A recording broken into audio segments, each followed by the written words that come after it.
can shine together.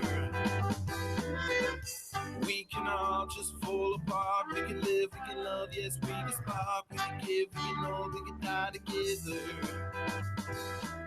The conversation, the separation, the overlooked million.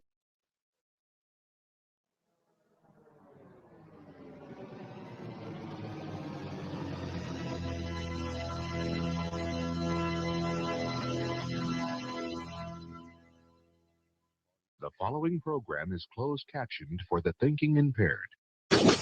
Choose your command. You have chosen the Face Off Hockey Show. I mean, hockey is my life. I've got on hockey underwear right now. The Face Off Hockey Show. With Scotty Waz. Sean O. The breakaway. Takes two scores. There we go. And the P-Boys, Johnny and Mark with the C. Yeah, baby. You believe in miracles? Yes. Here's your host for the Face Off Hockey Show, Scotty Waz. That's right. We've all made it here. We're all here, all in a row, except Mark. He not here. Mark not here. He is MIA. Not the singer, not Paper Planes, but just not here. I'm Scotty Waz. There's Dominic Hashke in the background, and Lyle Richardson hanging out here with us. It is the draft. It's another edition done. 2016 has come and gone. Now we look forward to Chicago. Goodbye, everybody. Oh, that was not the thing to do as we go ahead. Johnny is, what I want to say is just so amazing at what he does. The production work, the lighting work. He is our best boy. He is our grip. I don't know what that means, but there we go. Perfect. So here we are. Lyle, you enjoyed yourself? I enjoyed myself. You have to click on your microphone. Only turn you. No, I can't. I cannot. It's turned on. Hello. Hi, I can hear you. I can't hear him. And There we go. There Now we I go. can hear. Okay. Yeah, these microphones you have to basically eat. Okay, Oh, well that's good. That one, Scotty, can be across the room and it's gonna. I could be across the room, but I'm doing smooth jazz right now. How you guys doing? Hold on. The last time we saw smooth jazz, it ended up in a big fight. Ended up in a fight and ended up being not really liking Newark that much. Because you had- more so. Because you had such a great view of it. Yeah, I was gonna say. I was like, oh hey, look, it's the park during the day and then bedlam at night. Great times. That was a fun draft. If nothing else than the stories we have with Brian Metzer, driving in a shanty cab from New York City to Newark. I think $100 and some bucks later. It's like, just throw it and get it out of here. I'm pretty sure he wasn't licensed. So This was in the days before Uber, I'm assuming. Oh yeah, absolutely. Yeah. So here we are. Another. Is your mic on, John? No. Okay. I keep turning mine off and on. I think yours going off is turning his off too. Now turn yours off, Johnny. Turn yours off. Yep, I can't hear him. Okay. So that is not something I tried earlier while I was testing things. And the reason for that is that this is the first time I've used the Y-Cubes cord. So to try to get 3 microphones into the mix instead of only 2. So I will not turn mine off. All right. Anymore. Excellent. There we go. Yeah. We win. We win. We're big Excellent. winners. We are big winners here today. So the draft happened. Yes. Lyle and I were there. We were indeed. Johnny P actually probably had the best time out of all of us. Yeah. Because he had a hell of a time in Buffalo, Lackawanna, and then Orchard Park. I went to Orchard Park, played golf. How was that? That's great. Great golf course, Harvest Hills. Go check it out, people, if you're in the area. I played well. It was kind of funny. I was joking around that I was trying to figure out if I was playing from the right tees. I was playing so well. But you could tell things were going your way when I think it was like the 8th hole. I was 160-ish yards out and hit my club. And I'm like, all right, well, that looks like it's going pretty well. It hits a hill, bounces straight up, and lands within 5 feet from the pin. Wow. And I just walked up to the, I drove up the cart up to the green, and I just started laughing. Like I had no other response. I was like, oh, wow. So yeah, no birdies I killed, But That's a shame. I killed a lot of pars. Jack Parr? Yeah. Rest in my. peace. Yep. Yeah. It's all right. It's fine. He's already dead. Yeah. He's been dead for years. He's dead, right? Jack Parr? Oh yes, he is. Okay, good. Quite dead. Okay, good. Yeah. Impressions of Buffalo in general. I've liked it. I've enjoyed Oh it. yeah. Ooh, I'm Buffalo. Okay, that's a good impression. It's a great impression of Buffalo. I must say, I'm a You big should fan. head down to the bar down there because it's the oldest bar ever. Why is that? Why does And Buffalo sound a little Baltimore? And they have the red wing or the hot wings, and you should buy hot wings. Yeah. Well, the guy was from Baltimore. That's why. That's really weird. Well, Really Scotty, odd. you tried the hot wings, did you not, on your first night? Yeah, Johnny Rosen of the LA Kings was hanging out. We were having a time. He's like, I need you to share these wings with me. They're gonna be too much for one man. The hot wings were nice. Late at night, waking up to burning sensation in my throat. Oh, Not so nice. oh. But hey, such is life. And they were pretty good. They were they're chicken wings. I mean, it's like Buffalo invented them, sure, but by this time everyone else has perfected it. Yeah. The garlic parmesan wings that he had, those were tremendous. There you go. Those were great. So what you're saying, that's what you should have had. That You- was- what that you was- should have stuck with. That was a mwah. That's why I ate most of. I tried because I don't do good with spicy food anyway. I see. So Mm. like, which is why that buffalo chicken thing's probably I'm going to resent that the draft day food. That, by the way, was fantastic. That was delicious. They got that from the same restaurant where we had lunch on Friday. 716 is 716. tremendous. It absolutely is. If you're in the Buffalo area, kids, check out 716. Yeah. That's the only thing that I felt like I missed out on. I saw the pictures of the big cookies. Oh my God. And the food and Yeah.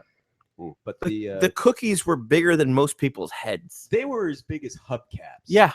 They literally were. for a Fiat. They were at the bottom of the container, and they were just Mine was up fantastic. front. Was it? Mine was I'm like, oh, this is mine right here. I'm just gonna take this. Thank you very much. But Sean Leahy had the same thing because his was on the. He thought he got a steal because he didn't see it with any other of the food stuffs. Oh, okay. So he got the beef on a weck because he saw the giant cookie there, Mm. and he's like, wow, I could wear this as a hat and not feel weird. Yeah, he had it. He enjoyed it. It was a good time. He said the beef on the weck was really good as well. Yeah, we did So- we did the chicken. The buffalo chicken because we're in Buffalo and when in Rome, Mm-hmm. eat the pasta. We're in Rome. Rome, New York, yes. Oh, okay. I think it's not too far away down the road, actually. I If don't- you want to. Yeah. Ah, look at you with the B-52 references. I think I might pour myself a little nip of scotch A here. nip of scotch. Ooh, What kind of scotch? What kind of scotch we got here? We got Yes. a little- We picked up a bottle of scotch for the show to mark the occasion. There we go. We got ourselves some Macallan Fine Oak Triple Cask Matured 10-year-old Scotch. It's matured. Yeah, that's good. Yeah, it's engraved as well. It says it's the Face Off Hockey Show scotch. So The official scotch of the Face Off. Face Off Scotchy Show, more like it, right, guys? Come on now. Come on now. There we go. Here all Serve week. it up. Serve it Oh up. boy, uh, here it is. Who It's earns? starting now. Scotty did. Was it? I don't remember who told me, but they said that I should have put on here Face Off Hockey scotch. That's- just I like think the they said Face that Off too. Hockey shoes. Face Off Hockey shoes. Hey, what can we do? These things Does happen. anyone need ice? There's ice in the front. Yeah. Anyone need ice? There's ice in the front. I can only do so much for the show, damn it. Yeah, exactly. I can't get your own ice. Yeah, that should do it. I guess I'll partake too. I'm not really a scotch guy, so. I'm not either. I'm just gonna put a little bit in here. Well, fortunately, I am. I think so. so. So and So Scott Lyle can pour his own. exactly. Say when. 2 fingers, kiddies. You know what? Listen, I don't want to talk about 10-year-old things and 2 fingers. That's how Michael got in trouble. Rest in peace, King of Pop, and you freaking. I saw that that was on CNN at the airport in O'Hare. Them talking about Michael Jackson, all this kiddie porn. Oh my Like, God. boy. Yeah, that was Great. Now I'm gonna go to the Blackhawks Lounge. It's gonna feel weird. very, very disgraceful. Hmm. Okay. I'll set this down. All right, Lyle's gonna pour that there. A lot of stuff going on, kids. We will talk about the first round of the draft. We'll hopefully have some guests here and there, including one Mr. Mark with a C, who has not come down here in a while. All right, that's good. Yeah, perfect. That's perfect. There we are. Where's I'll the get cl- this you out got- of the way. Get that out of the way. Here we go. And then we will wait for Johnny to get back. Where the hell did I put the top? I don't know. Is it beside you? Where did you put the? Oh, got there it. you go. There it is. Right there. It was at eye level. Right. which is odd for Johnny. He's usually looking up or down. It's amazing. Oh, It's true. He's a small gentleman. There we go. Now, where did I put the scotch? Oh, there it is. okay. Okay. Cheers. Cheers, gentlemen. We're all together. Yay, we did it. Yes. No, which is not a shot.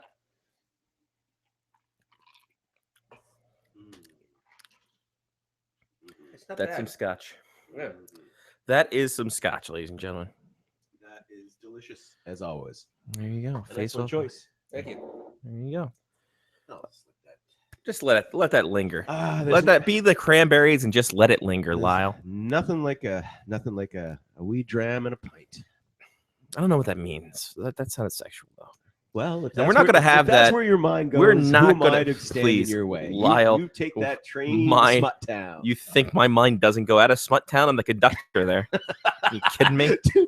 There Listen. it is. Listen, that poo kid went 69. I'm just flipping my shit right now. Okay, can I just say first of all, I mean, I was both embarrassed as white people who were all of us who were making those jokes, but at the same time, I was just giggling like a child. Mhm. Yeah, the poo emoji coming from Mitch Marner. Tremendous. That was that was the. And I guess that means it's okay for all of us if his Well, teammate can do it. So Yeah. Well, I'm sure he's been used to this his whole life, but yeah, to select poo at 69. I mean, it's not what you it's want not to ending select well. at 69. No, you don't. No, No, that's no, mess. That's that- even messier. Yeah, Yeah. that's not ending well. No, Mm. no. I try to stay away from the poo at 69. Yes, no, I think that really that's the best bet for all of us is to Well, yeah. If there's one advice you can be given away from poo at 69. perfect. Yes. If all else fails, that's the only thing you can Well, take away from this if- show. yeah, if It's that's- that. I did. I We're went here out. to help. I did go out last night Hey. while you guys were all working still. How did it go, by the way? We went south. We didn't go into Buffalo. Okay. I don't even remember where we went, but the place was cool. Nice. There was a drunk girl standing on to get a picture taken with a buffalo that was on the wall. Then when she got yelled at for being on the bar, she got angry and decided that she wanted to steal the shock top tap while everybody was watching her. I was like, this has gotten out of control quickly. Then at the end of the night, some girl decided she was buying shots for the whole bar. So, Well, there you go. and we were 4 of them. It was awesome. Great time. It sounds like you had a good time. It was a good time. I was actually burning than I was from Thursday. Interesting. Yeah, from Thursday's party. Seems like a good time. Yeah. No better time. Don't remember the bar. Yeah. Oh well. We should probably not go back there. No, it's No, probably not the no. best of times to go back there at all. We need Sean Leahy to come on so we can find out where we're going to see the U.S. game. He said something about he's very adamant about staying in his hotel. And there's Yeah. a He sports said bar there's a near his sports hotel. bar. Yeah, I think he thought he said it was in his hotel. Yeah, he said it's a sport. Yeah. I don't know what that means. I don't think he knows we what that can go means. there. I don't. I give mean, a we crap. always have to pander to him anyway. Exactly. He is a very big diva when it comes to bars. I got today. Look at you. Now I want to say this for an amazing jersey. It is. Second off, Turd Burger jersey's going for $40. Got one for Jen, so she's gonna be happy. It's amazing. I have a bone to pick with the Sabres. Uh-oh. Can I just? You mind if I have the floor for a Oh, second? Okay. feel free. Okay, good. Buffalo Sabres, hi. How are you? It's Scotty Waz here. Listen, shut up for a second. I have to say, with all the heritage you have in terms of the players that you've had, the French connection, the Hashicks and LaFontaine and all that, why do you jerseys of all those legends? I can go to Canada and get them, but I can't get them in your own arena? The hell with this. It's time now for a face-off hockey show flashback, where we give you the best, or rather worst, of the face-off hockey show from the You days can of keep yore. talking. I could, but I like this better. It's a This is I've ever done in production. This microphone is amazing, isn't it? It's amazing. I love every minute of it. Love every minute of it. I love the music that goes with that. I mean, you did a good job with it. Good selection. Whoever chose the music. That was me. Well I done. stole it from the internet. Oh, So it is. exactly. So yeah, we went there. We had a time. We got our collectibles, and but I also want to say the concourse there was very. Although I did go up around like at the end of round 6, so that's probably why a lot of things were cleared out. But nice big concourse, but No. card stuffs, and that was in the open plaza. They have a nice plaza, Labatt Blue Plaza, where they have old school goalie pads around them of the tables.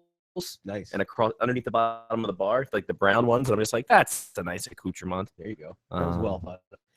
I liked First Niagara, the arena, the whole thing is whole entirety. Very easy to get around. As we discovered when we were doing our forced march to find a place to set up last night. I was gonna say that we were just it's like, yeah, we saw the whole arena. We did. For better or for worse. From the very top to the bowels. Literally the bowels. We literally in the bowels of the building. I felt like the scene from Spinal Tap when they're in Cleveland and they're lost in the arena. Yeah, exactly. Into the stage, but we managed to elbow our way into the. And then of course it cleared out over time, and today there was no problem there. So.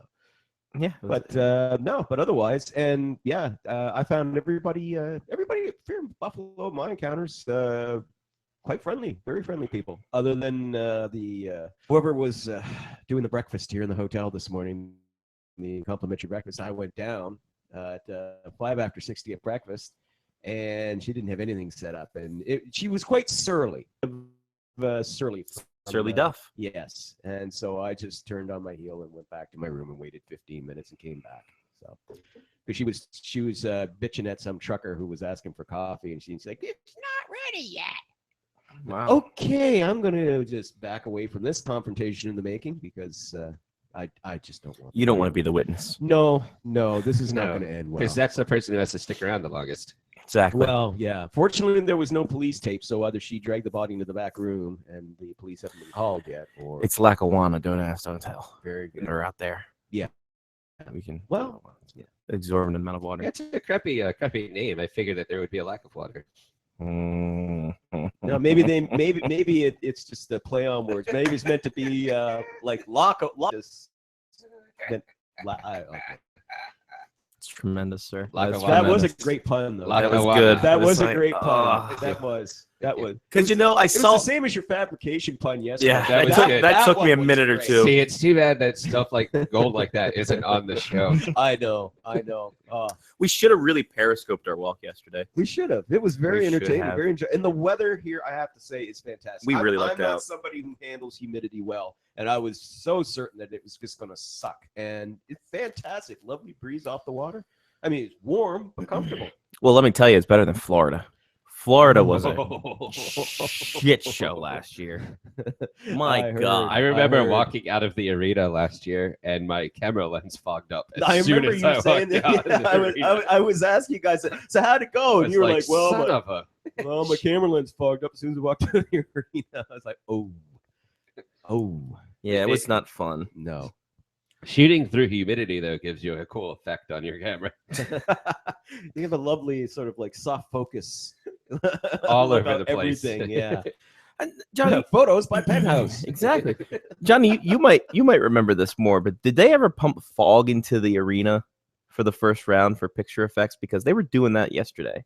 Oh my God! In the back room or in the no, in the front. In the front. No, did they also have the neon lights? I think so. Yeah. That's the only way that I respect fog being pumped in.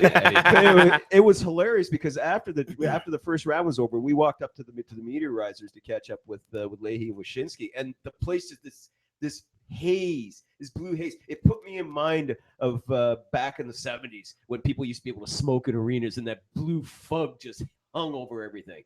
It was fantastic. Yeah, it was quite the time going down the media. That's like when the Baltimore Blast used to shoot off pyrotechnics inside of Baltimore Arena. Yeah, that place fills up fast. Like, and I think it could be the only arena you can still smoke in. I'm not sure. It was like the first quarter of every Blast game. If you sat in the upper deck, you couldn't see anything. Wow. Because there was like 6 feet of smoke still like hanging from the bottom of the top of the ceiling. Wow, that's amazing. The days, those were the 80s. Those were the 80s, kids, when things were much better. Yeah. Much better. And there were a lot less lawsuits. Yeah. Fire regulations were considerably less strict back then. They were more of an option. Yeah, they're more of a suggestion. Yeah, Really. exactly. It's like, listen, maybe you can, if you don't want to smoke, maybe smoke in here if you want, fine. Well, if the person next to you complains, move down a seat. They move down a seat. You're all nice and That's what I meant. tidied up. Okay, Yeah, good. yeah. Good. You were there And they first. yell at, well, I never, and then walk away. So first round of the draft, as we mentioned during our quick hits, pretty much kind of as planned. There's not too.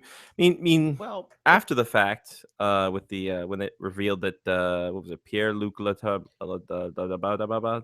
Dubois was on the Columbus list at number 3 anyway. So yeah, he was a guy who they wanted him at 3, and everyone was amazed. Oh my God, Puljujarvi didn't get picked at 3. And I'm like, well. Yeah, I guess if they have it on their list, it's not that big of a shock. Well, I mean, then. that isn't that usually the way it works. I mean, if the team picks it and everybody goes, "Oh my God," it's not like they decided on the spur of the moment. You know what? To hell with it. Right. We'll go with this guy anyway. I mean, no.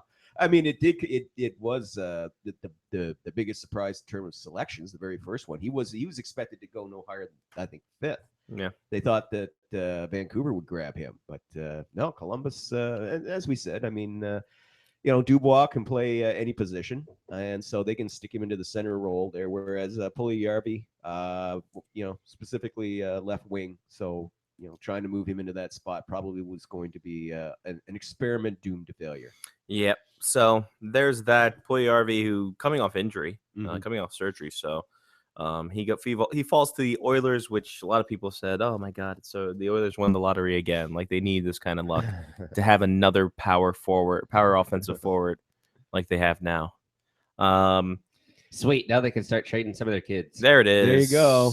Well, you laugh, but honest to God, that was what they were talking about afterwards. Like Darren Dreger and Bob McKenzie and the crew, they were all saying, well, this could give them an option that if they want to trade a Taylor Hall, a Ryan Nugent-Hopkins, a Jordan Eberle for that top 2 defenseman they've been chasing for forever, well, now they may have that option to do that if they wish. So, perfect.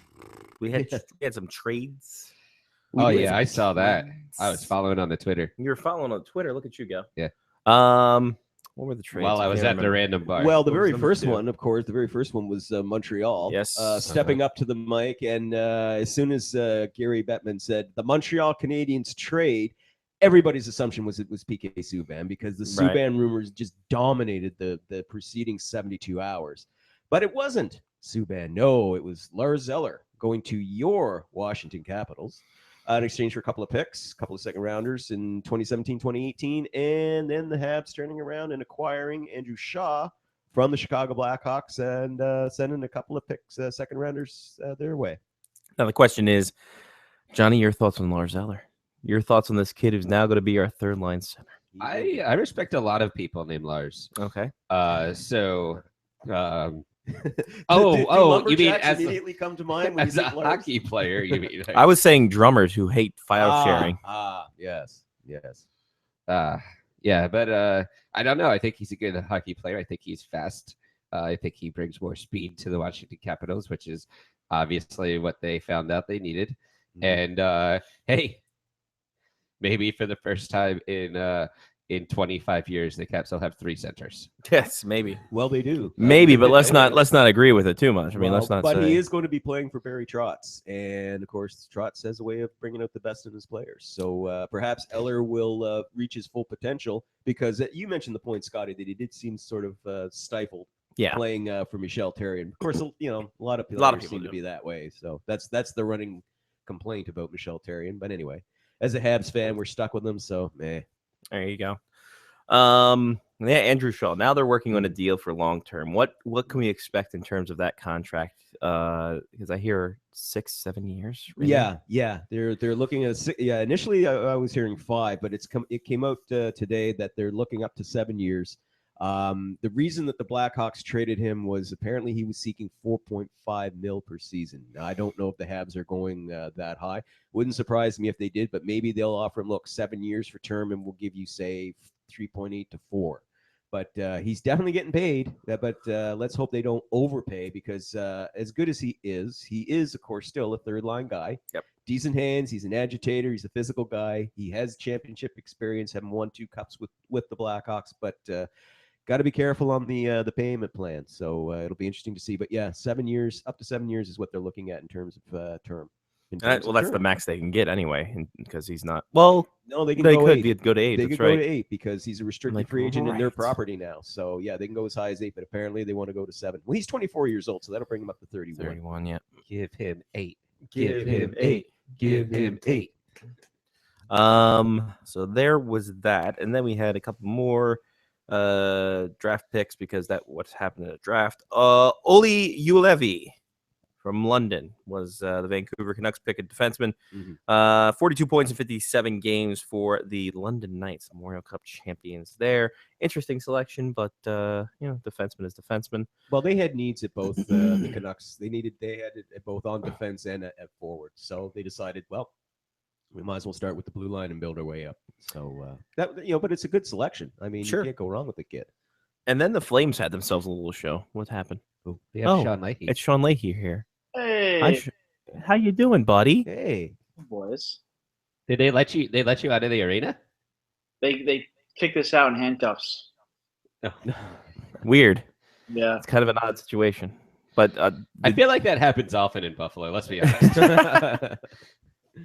I feel like every time that does happen to Leahy, he gets a little bit more aroused. I don't know. Maybe that's just me. That's just their way of making you feel welcome. Yeah, it's how you doing? Yeah.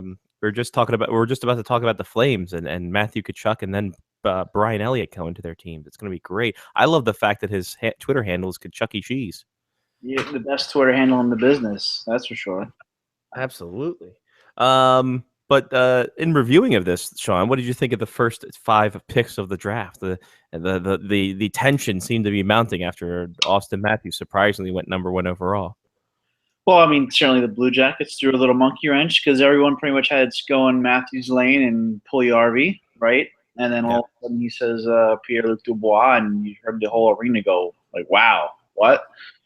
And Kekalainen said that they had Dubois number 3. He was their guy. And as long as he was going to be there, they were going to take him. So Puljujarvi drops to Peter Chiarelli, who I'm sure was pretty happy with that. And we'll see what happens with the Blue Jackets and how this pans out in 5-10 years. And if Jarmo Kekalainen is allowed back into Finland summer for passing on one of his fellow countrymen.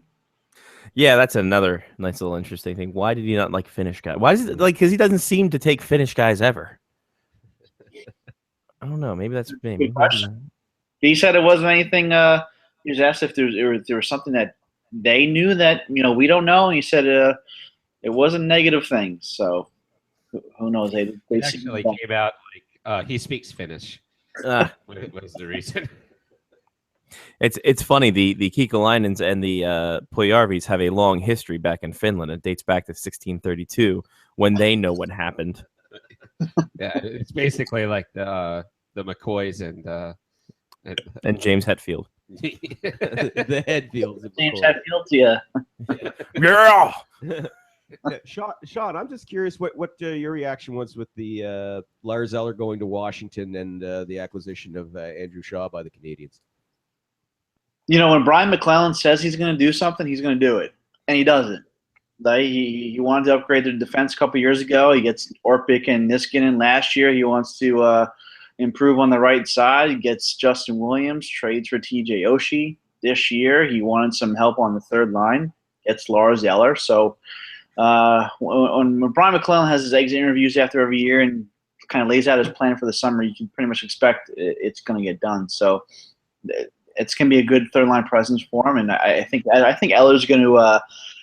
I think he's probably happy going to Washington. He get the chains off him a little bit, and he'll probably excel there. With Shaw, another year, Chicago Blackhawk having to be traded away because of the cap crunch. So what I'm interested to see is one, him and Brendan Gallagher on the same team, which should be fun as hell to watch. And two, what kind of contract is he going to get? Because I think it was Drager tweeted out something that they're looking at maybe something 5 to 7 years, which is pretty 7. crazy for a guy like Andrew Shaw. So between the term and the dollar amount, it's going to be pretty interesting where he falls at. Yeah, and then we move on to this one. Brian Elliott going to the Flames. Finally, the Flames get a goaltender that they could probably ruin.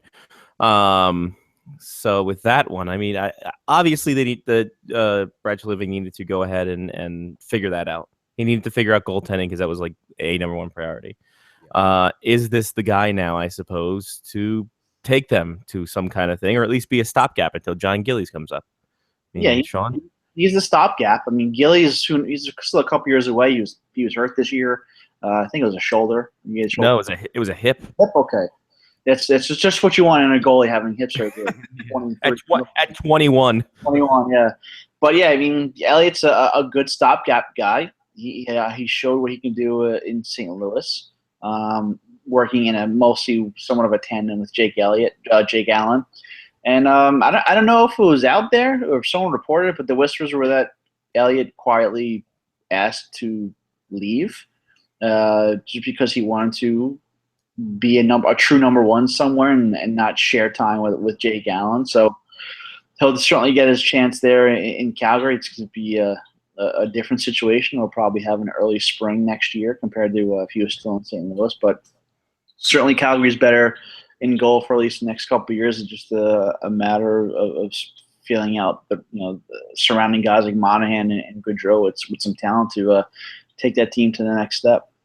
And here's something that interesting came up this morning via the rumor wire was the speculation that came from Frank Saravalli of the TSN, saying that the Flames might not be done, that they might look around perhaps in free agency, maybe even look at bringing in James Reimer perhaps to kind of go the tandem with that way. But if that's the case, though, that kind of blows the whole theory of Brian Elliott, basically having that starter's job for himself. I don't think he really wants to be challenged by anybody in this situation. Yeah, and you got to wonder too with Reimer, does he want to go to a situation like that again? And he goes to San Jose. It was almost kind of looking. Well, actually, no. When he got there, Martin Jones was the guy, right? Yeah. So does he want to go somewhere where he'll have to share time when he could be a capable number one, a true number one somewhere if there's an opening? I mean, if I was Jim Nill, I'd find a way to get him if I could get rid of one of those two goalies in their contracts. He'd be great. So I don't know if Reimer would want to go there with Elliott now, entrenched there, and what that dynamic would be between those two guys if they would have to, share time in net. I guess my big question is that now you look at when we talk about Reimer, is he going to have a place to go where it's not a situation where it's a 1A, 1B? Because it almost seems like everyone has their dance partner now, and Reimer's just sitting there in the corner, just, kicking the dirt in the ground like it was 1950, and that was a thing. Yeah, and that's the problem. Like, where could he go? I mean, Sean mentions Dallas, but of course they'd have to unload one of those goalies. I mean, they were there was talk that Dallas was in fact trying to get Ben Bishop from the Lightning, but of course that would mean taking either Niemi or Lettinen in return, and they're not going to do that.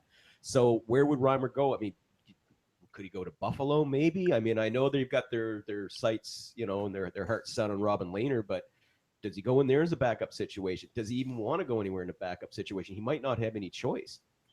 Yeah, I mean, it's fun. It's funny with Reimer. I mean, if he doesn't have the choice, did he paint himself in this corner, or was it just happenstance? Because we all saw some, shining lights for him out last year, and then where's his stock now? What happened?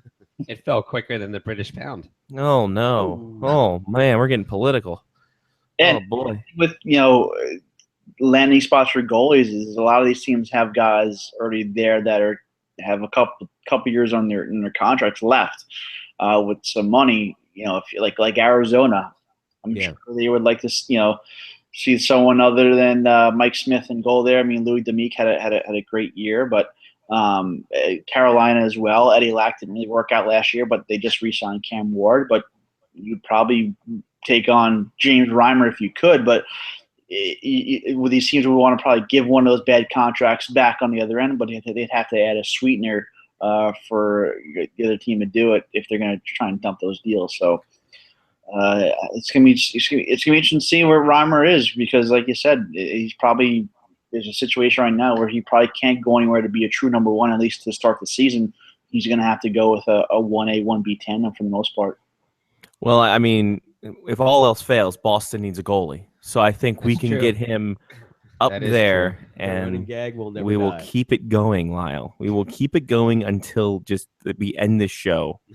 Speaking of interesting contracts, though, while I was at the bar last night, I saw that Pavel Datsyuk got traded.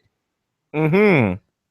Yes, they That's traded. amazing. They traded his monies to the Arizona Coyotes. I almost said Arizona Cardinals. They might as well trade it to the Cardinals. It'll be just as useful for them than it would be the Coyotes, and free up some money for there. And of course, this also leads to speculation of Steve Stamkos. And Sean, you were a bit closer to the whole action than I was, and I'm sure you saw the same reaction. But Steve Yzerman seems like a broken man. He seems like a man who, because he stole a waitress from us in 2011, is finally getting the Face-Off Hockey Show curse put upon him. Your thoughts? I agree. That's all. No, I mean, look, he's right now with other teams can start talking to Stamkos and gauging his interest in their clubs, and Yzerman has a week to hammer out a deal exclusively before those other teams can start sending contract offers. And certainly you don't want to lose a guy like him. And he's made reportedly an offer, I think it's like 8 years and 8.5 or $9 million, something like that. Yeah. And he could certainly offer him the fact that the Lightning are going to be a contending team for at least the next several years, have some great young players coming through. They're probably going to trade Bishop maybe, but behind him, Vasilevsky's shown he's a good goalie, so they're pretty solid. They're going to extend Victor Hedman next summer, so I mean they're pretty set up for the future right now without Stamkos, and adding him to that picture, one, it obviously makes them a better team, but also makes their cap situation a little tougher to gauge going forward, because you got to allocate those dollars to guys like Hedman and Killorn and Kucherov, and makes things a little tighter when you want to try to balance out your roster. So. You don't want to lose Stamkos for nothing. So we've seen teams now gearing up to enter the sweepstakes, like the Red Wings, finally getting rid of Datsuk's contract, and reportedly going to make a big run at him. So Buffalo, Tim Murray actually said today he expects to talk to Stamkos' camp and just kind of gauge his interest in coming up here in upstate New York. So we'll see. It's going to be an interesting week, and I still think Stamkos is going to resign, but it's June 25th. Time's running out, and once he hits the open market, teams with a lot of cap space are just going to be throwing mega contracts at him that maybe the Lightning can't. Yeah, well, and how about this? I mean, there's also talk that Yzerman might even consider a sign and trade. The old sign and trade. Something we haven't seen. The in a old while, but, sign and trade. Yeah, that's like an NBA move right there. That happens all the time. Yeah, I mean, we haven't seen that very often in the NHL. You got to go way back about a decade, I think, for that. Marian Hossa, I believe, yeah, the Hossa for Heatley thing, but that's most notable anyway. But what I liked about the Datsuk deal was, Ken Holland didn't really have to give up very much to move that, because all the talk was Holland's going to have to throw in a good young player. He's going to have to throw in somebody like Timo Pulkkinen, or he's going to have to throw in Thomas Jurko. He didn't have to give anything up. And for all the grief that Ken Holland's been taking, and he has been getting it in the ear from Red Wings fans for the last couple of months, I mean, that was just a brilliant move. I mean, he dumped that contract, didn't have to give up much to do it, and now he's got the cap space to not only go after Stamkos, but even if he doesn't land Stamkos, he's got enough room. He could go after Lucic, he could go after Eriksson, or he could he could take a look at maybe making a trade to bring in a top two defenseman if he wants to go that route. So he's given himself a lot of options with that move. And the Red Wings need to do that, because their guys are aging out, right? Zetterberg is not getting any younger. Datsuk's now gone. They have some nice young players like Goose Nyquist and Thomas Tatar and Riley Sheehan and Dylan Larkins, but those guys aren't like an elite level, at least just yet in their careers, where if you can add a Stamkos, that's a game changer. And going into a new building, not after next season, you bring in a Stamkos, and as we know with a lot of teams, you bring in a star player like that helps you in free agency to lower other players there. Absolutely, and it'll also piss off Maple Leafs fans tremendously. Yes, that's really what we all want. Well, of course. Hockey. So, what else do we have in that first day? So I do have a quick thought though on Johnny, on a sign and trade.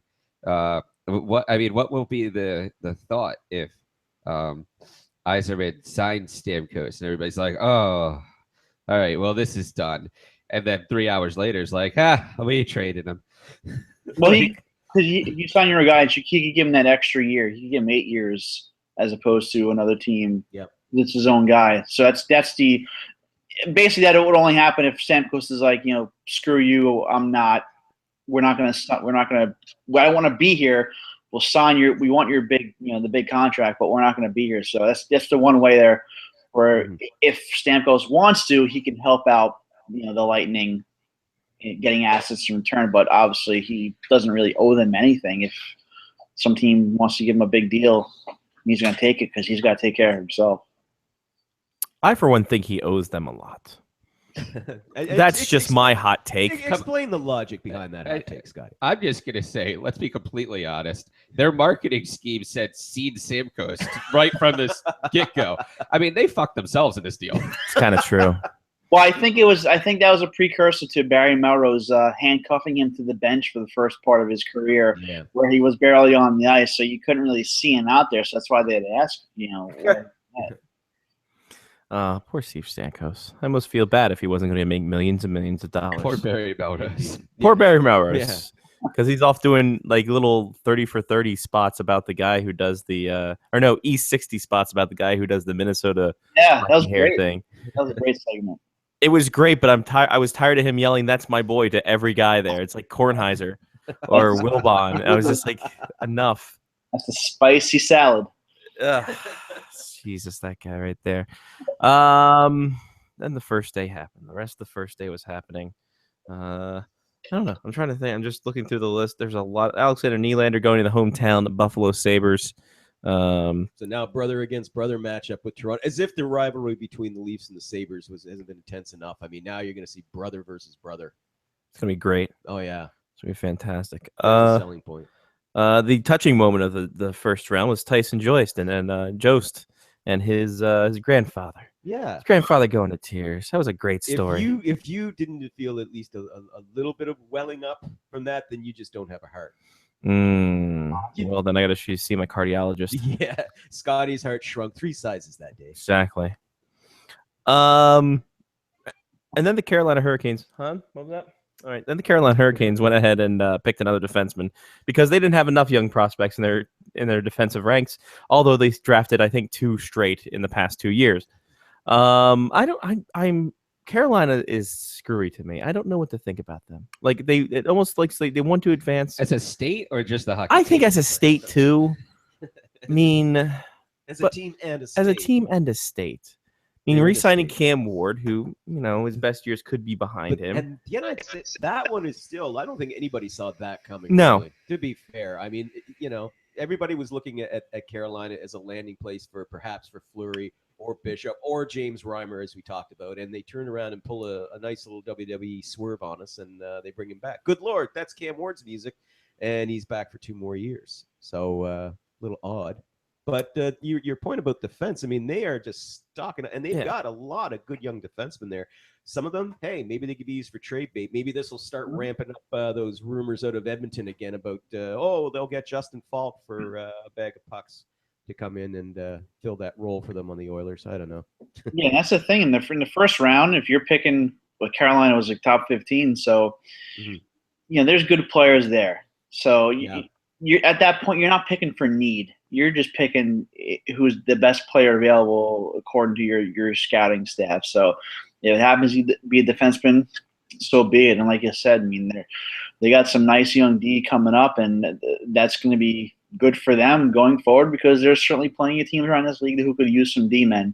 And obviously, just because you draft a guy doesn't mean he's going to play for you. They're simply just assets until they make a roster or you trade them away. And I'm sure that we're going to see some moves from Ron Francis over the next year, taking some of these assets and just kind of improving this team as the Hurricanes try and turn things around. And we talk about that Pavel Datsyuk trade, and I think didn't they trade the first overall pick or first round pick of theirs too? They swapped first round picks. Yeah, so that gave the chance for the Arizona Coyotes to pick Jacob Chikrin, who is a kid who a lot of people had their big hopes for, and he seemed to slip a little bit, and I don't know what the reason for that was. I mean, he seems like a well advanced and tuned defenseman. What was the cause of that? Was there anything that came out because of that? Why Chikrin just dropped so far? We're going to defer to Sean Leahy, as he is the NBA contract insider and also our good friend. Yeah, I don't know. I don't know why he dropped. He was just one of those guys where he was around 10 to 20, somewhere in that range. Maybe could have been in the top 10, but you look at the guys that went ahead of him, and it's tough to argue. Certainly, he has the pedigree. I mean, his dad played in the league. His uncle is Luke Richardson. His best buddy, Logan Brown, who went a few spots before him. His dad played in the NHL. So he's been surrounded by hockey his entire life. And you look at the kid, he looks like he's 30. And I remember seeing a picture. He met Chris Letang, I think it was 2 years ago after a game, and they took a picture together. And I saw it on Twitter, and I thought it was like some celebrity, and I looked it up. I was like, oh yeah, this kid's 16-year-old in the OHL, and look, he's 30. So, dude's a pretty good physical specimen, obviously a pretty good defenseman. But he was happy going to Arizona because they actually traded up for that pick. I think that was part of the that's from Detroit, I believe, with the Datsyuk deal. And he said a team traded up for me, and so he's pretty appreciative of that, and he's not going to take advantage of that opportunity. He's going to take advantage of that opportunity going forward, and joining a team like the Coyotes, who, their prospect cupboard is pretty stacked, and it was pretty good before John Chayka took over from Don Maloney, and it's getting even better, under the new GM and the ownership there. So that they, as long as they can keep things together, the Coyotes look like they got a pretty bright future. I wonder if someone took a picture of the Coyotes GM and Jacob Chikrin side by side, and before the jersey was put on, and then people could guess which one was the draft pick and which one was the GM, because they wouldn't have got that right because their GM is 14 years old. He looks like a shorter James Myrtle as well. Ugh. Wow. Okay. Maybe that's little Jimmy Myrtle. Little Jimmy Myrtle now. Little Jimmy Myrtle. All right. There we are. We figured it out, everybody. Then pick number 19 was one of my favorites. You're the best, Bellows. Going to Brian Trottier's old team, the New York Islanders, as Kiefer Bellows. That immediately became a thing. People dug that clip up and slapped that all over Twitter last night. You're the best, Bellows. I think one of the things is I was going to go back there and ask if he lays on the ice like a broad, like his dad does. Luckily, I didn't go back there for that. I asked Brian Trottier about that video during the 2011 Winter Classic in Pittsburgh, and unfortunately he didn't really want to get into it for probably obvious reasons. But he certainly he said he understands. He knows how big it's gotten, especially in this YouTube age, and how it's lived on now. 20 plus years later. So I'm sure Kiefer Bellows and his buddies have kind of ribbed him about it over the years. Yep, and I hope they do. Honestly, in all honesty, I hope they. It would have been really bad though if that one guy was like walking behind everybody while he was getting drafted. It was like, "You're a tit fucker."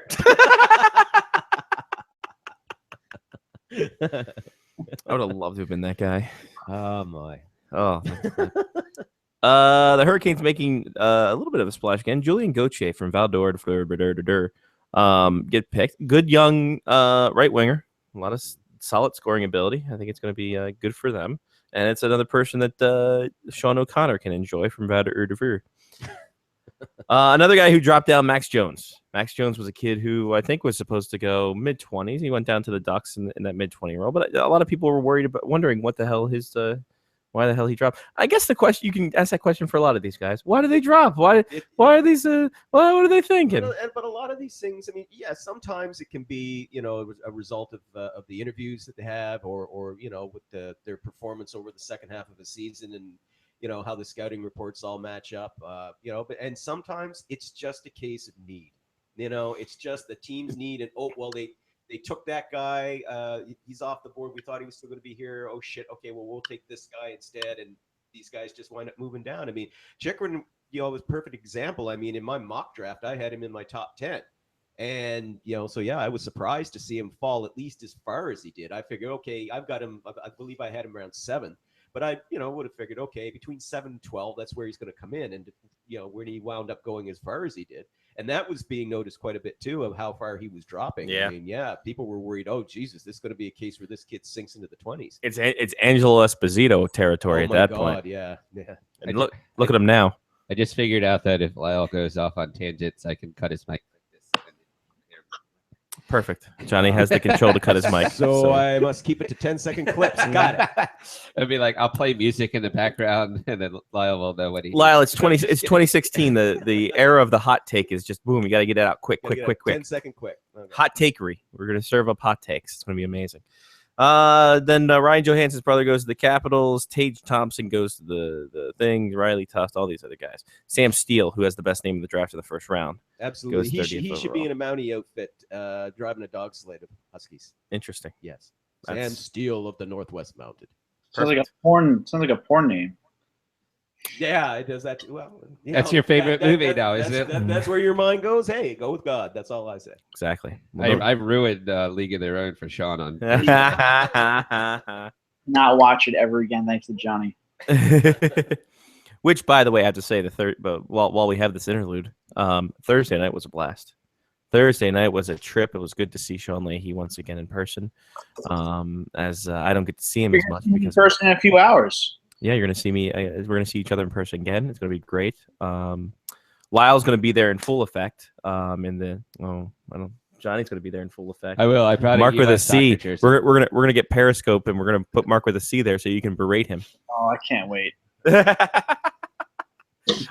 I'm shocked that he's not here now. Although I'm not. Yeah, I'm shocked too.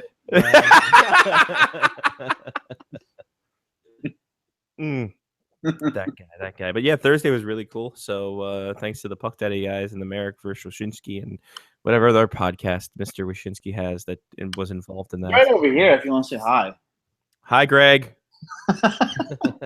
All right. Love you too. Yeah. He's in winner loser mode right now. Oh God. Is that why he's got the big headsets on? He's ready. He's pumping Careless Whisper as he's getting as one would. Yes, as is one to do. Speaking of pumping, we had a sex shop next door. Did we really go into that on the air? We didn't mention that. No, not yet. Okay, so there's a we picked the best places. But first off, I want to say in Lackawanna, thumbs up for accommodations. This is an amazing room. Johnny P picking another prime spot again, redeeming himself from the Dufferin incident in 2006. It's only taken me 10 years. But for the funny thing is that this time we're next to a sex shop, and it's I think it's called the Turnpike. Yeah, it is. Which I don't know what that position is, but it costs too much since I don't know. Yeah, it's definitely the Turnpike. Everybody drives through that. Is there a toll? Like, what am I doing here? There's a toll. But oh you won't boy! find out about it for weeks. Boy! Oh, yikes! When that bill comes due, ouch. My tax dollars at work. You pay with your dignity. Yeah. Well, if that's the case, I've got none left. That's one pothole you definitely want your rubber in. Oh. Because it's like a condom and you put it in. Okay, I think we all got it. Yeah. We I'm just making sure we're all on the same level here, folks. Is that it? That was a Goodyear joke. Yeah. Goodyear. That's a great year. Yeah. So that's been a highlight of our thing. And then day 2 happened. Well, we went to bed early, except for Sean Leahy. He was partying up all night because bars close at 4. So then day 2 happened. What happened day 2, Lyle? Share with us the trades that happened. Trades that went down. The trades that were amazing enough for everyone. Now, the PK Subban stuff was in full effect this weekend. Surprising, it didn't go down. Other rumors, full effect, didn't go down. Are we just getting played by everybody? All these rumor mongers, are we getting played by these people? Like, it seems like it's like we're going to the sex shop and we're getting our hopes up and then nothing happening and the door shuts down on us. Absolutely, and especially this year because, of course, with the talk of no talk. It's Yeah, the happening. actual expansion. is happening in a year, and teams are going to have to move some players. But listen, obviously there was a lot of talk. Whenever you get all the general managers together in one place, there's going to be talk. There's going to be discussions. But we've been through this before. I mean, let's face it. There's always talk, and then hardly anything really happens. I mean, I have to admit, I had my hopes up that this was going to be like a 2008 draft where it was going to take 6 hours because there were going to be so many trades going on. But if that happened, I would have hung myself. It was bad enough for being as long as it was. Like the whole 2nd through 7th round lasted as long as the first round. Once again, not to anyone's surprise, to be quite honest. So here's the irony, right? On Yes, Thursday night, you were joking around and you said the over and under was 4.5 hours on the first round, and everybody laughed. And when it hit 11 o'clock last night, I just started laughing.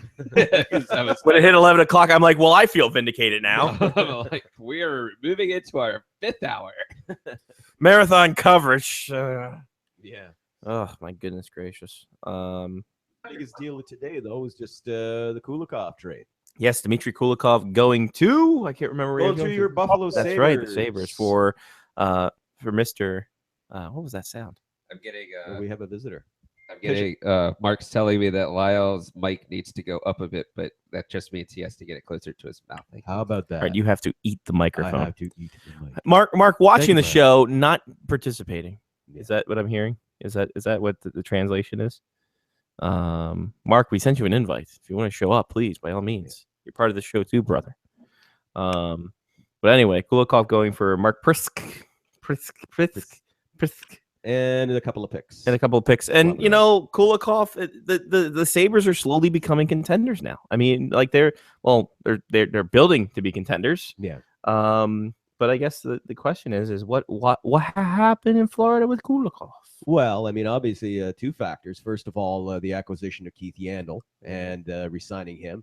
And there's talk that Aaron Ekblad is going to get himself a monster new contract. At least 7 years was the latest that I heard. I don't know how much they're looking at dollar-wise. It could go up to $7 million. Actually, Brandon just texted me too about the microphone. Oh, well, there we go. How's this? How am I sounding now, kids? You sound great. You sound fantastic. Fantastic. But anyway, so those are the 2 big reasons there. It was interesting, though, because for the past couple of weeks, when these rumors first came up with Kulikov, all you kept hearing reports out of Florida saying, nope, they get these offers all the time. There's interest in him all the time. He's not going anywhere. He's not being traded, and boom, he gets traded. But, he's a year away from unrestricted free agency. They're investing big bucks in Yandel. They're going to be investing big bucks in Ekblad. There's just simply no room for him, and they know they can't afford to keep him, so why not get somebody back in return? Sean? Yeah, and plus you got Vince Trocheck, who's RFA. He's going to get a nice big contract from the Panthers this summer, so they needed to free up as much space as possible, especially this year, like you mentioned, with the Ekblad deal about to go down soon, and Riley Smith and Jonathan Huberdeau next summer as well, and bringing back Yager again and maybe Teddy Purcell. So they got some contracts they got to guys they want to bring back for going forward, and certainly the Sabres want to improve their defense a little bit. And Kulikov only has 1 more year, so again, it doesn't work out. They got some contracts by next summer. Guys they want to bring back going forward. Hold on a minute. Hold on. First off, fuck you for not turning your radio down when you come on air, sir. Hey, we got a living room full of people here. Hey, living room full of people. They're listening. Nice, excellent. You're on TV. No, it's Sean Leahy's bitter rival, Mark with a C. Hi, Mark. So I figured I'd call in. We're sitting around, now watching ourselves on TV.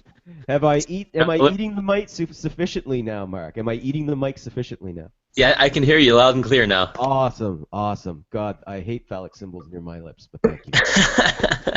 It's not what you said last night. Hey! Penis in the mouth joke. Dildo in the mouth joke. No, we're living next to a sex shop. Remember? No, that's true. We are living in an age where a sex shop is next door. You guys find the best hotels. Hey, this is a great hotel aside from the accoutrement around. So delicious. Funny. So there's that. First off, the hell with you guys for not bumping our listenership up and watching on one TV, but we appreciate you watching anyway. Secondly, how are things there at the Hood? Happy early birthday, Mr. with a C. Thank you. Yeah, things are good. We had Francesco and Lynn down for dinner. So Hey. we're having some food down here. Sean, good to see you as well. I'm sorry for not mentioning that earlier. You got nothing? Hi, Mark. I can't say it's good to see you because you're not here again at the draft. Wait, what are you, like, remote down the hall at the hotel? Like, what are you doing? I'm at a different hotel than the boys because we were working late. I Yeah. see. They get the media hotel. We get the sex shop hotel. You guys won out. I mean, Ours is more fun. Ours is more fun. all that's next to ours is a Tim Hortons. You guys have a sex shop, so. Oh, we got a Tim Hortons right down the road too. So there. Oh, hey, there you go. Get a double and get a double if you know what I mean. You know what I mean. Oh, that is something. How do you feel about the Dominic Hasek jersey that I picked up? Very nice. It's very nice. Admit it, you're jealous. Where did you get that? At the Buffalo Sabres store. Nice. Yeah. Mark, you Where's should that answer to the camera because I can't see your nose hairs that well. Is that better? Perfect. Nailed it. Fantastic. Well, I'll let you guys get back to the important hockey talk. Hi, Britt. There was Brittany. We might as well just call this the Adventures of the Face Off Hockey Show and just take it from there. And then the Batanzos are waiting, and you can see my nose. Hey. There they are. Exactly. It's like you know them very well. It's like I grew up with them. I know. It's like you're in the house the entire time. It's amazing. All right. All right. See Bye, you buddy. guys. Have a good birthday and all that care. junk. Take care, everybody. There he goes. Cheers, Mark with a C. The mortal enemy of Sean Leahy. Oh, now Sean can talk. Yeah, now Sean can talk finally. All right, let's talk shit now. What is your problem with Mark with a C? Go on. He's not loud. He's not watching with his family. More, man. Like, He doesn't come up to Long Island and hang out with you. Is that what it is call too? me. Comes along. Used to come to Long Island all the time. Never called me to hang out. Just, To be fair, you do mix him up with this guy here. So I would take offense to that. No, I called. Oh, I was okay. on Long Island. I called him. yeah. We went out to a bar by me before they went to an Islander game against. An Islander Sabres game. Yeah. Oh, Johnny did the thing.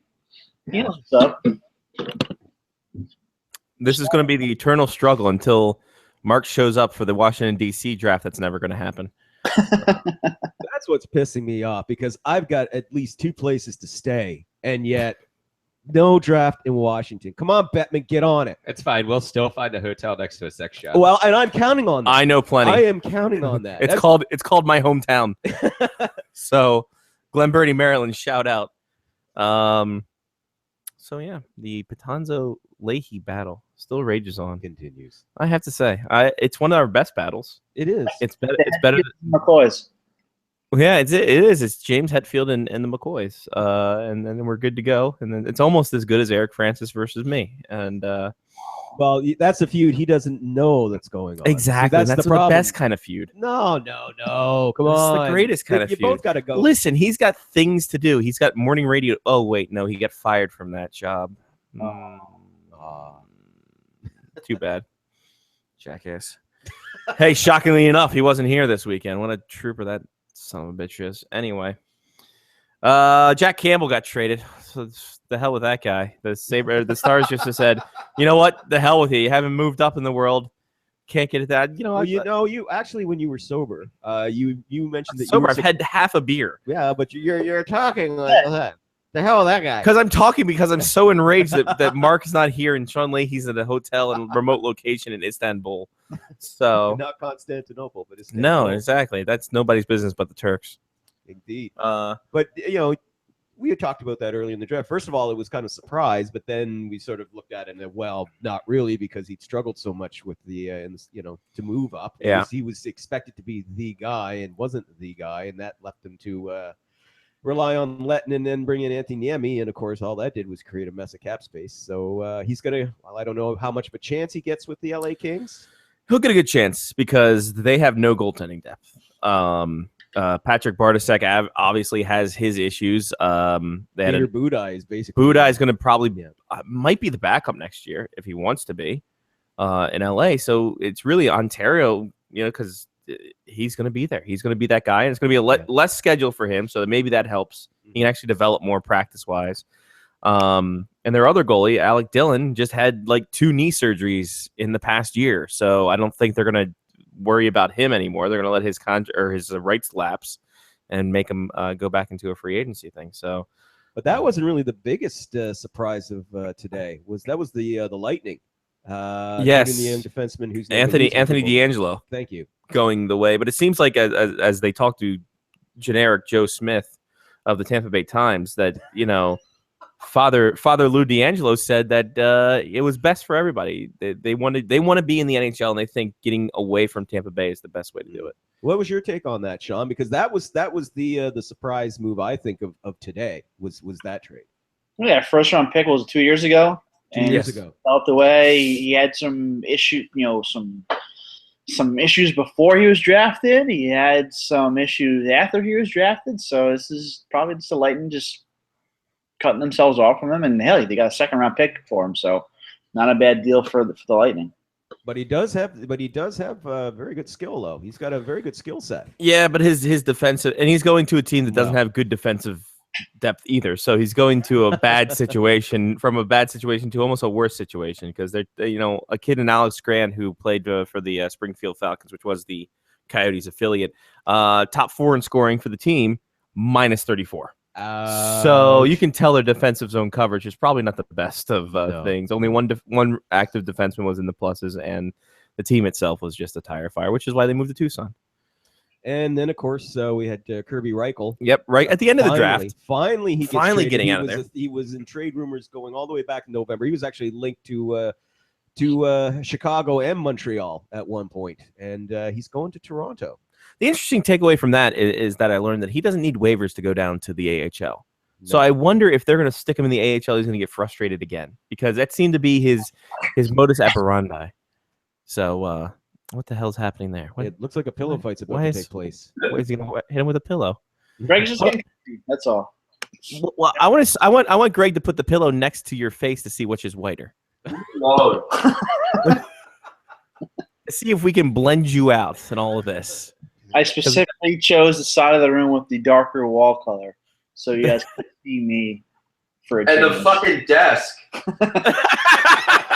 Yeah, because all the new Marriotts don't have desks anymore. So I'm at like a table on like a kind of a mini couch. So there's no more desks. So he's on the bed.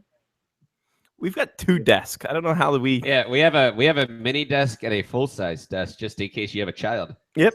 It's the damn millennials. They apparently did a survey with Marriott, and millennials don't like using desks for whatever reason.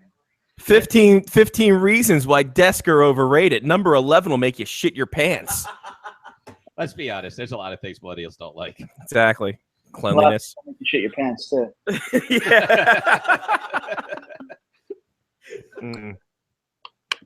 All right. So is there any way we can make this draft go under 3 hours for the first round? That'd be great.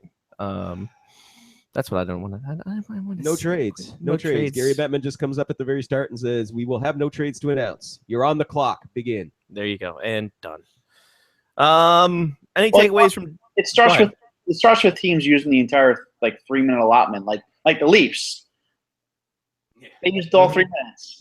Come on, Lou. We know what you guys are doing. Just announce it. Yeah, I mean, there's no need to build the drama. There was no need to build the drama. There really wasn't.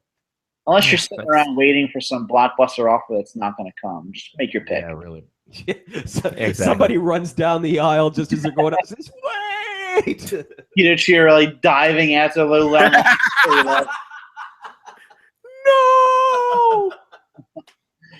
I got a deal for Morgan Riley. It's good.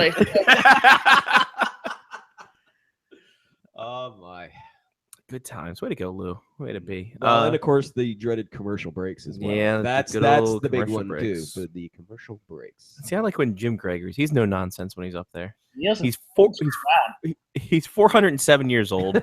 His melodic tones lull you to sleep. Exactly. You got 1 minute, Tampa. Let's go. Tired of this shit. There's a bucket of martinis calling my name. Let's move. The best part was the Panthers taking a timeout in round 6. By that point, the hell? Come on. Hold on, but when you do fantasy drafts, round 6, the later rounds, they just you need some blaze time. by. You need some time. No, you need some time. By. You need to make sure you pick up that bench right winger that you always craved and desired.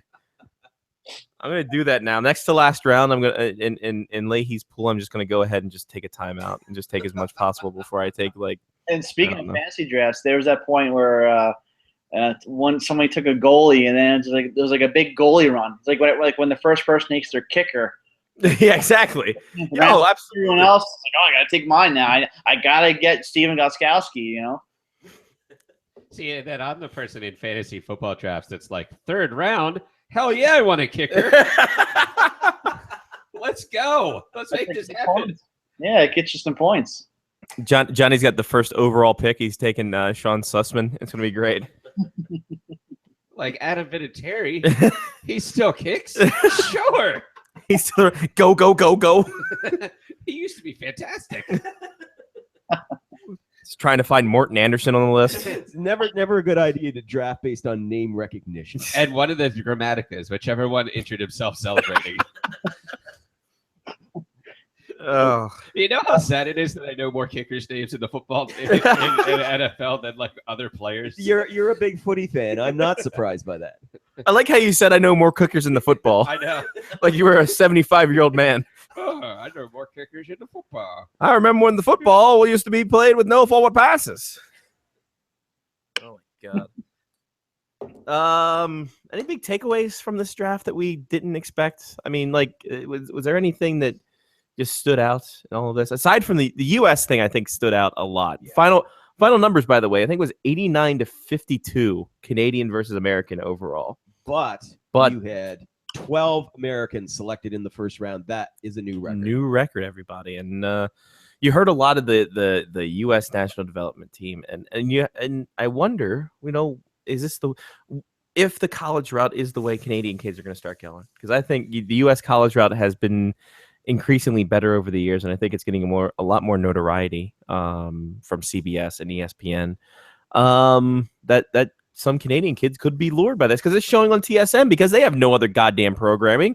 No. So they're showing just college hockey. I think it could be a nice little influence for them going forward. Well, listen, and I've been saying it frequently on the show that expresses my admiration for the American development system, and I do believe that it's actually better than the Canadian one. I mean, Canada, it's really quantity right now, but it's not so much quality. Whereas in the United States, because I mean, sure, you've got the with the college development plans, but you don't have the quantity that you do have in Canada. So you have to focus on quality, and you're seeing it now. You've been seeing it in the last few years, but this year's draft really punches that point home.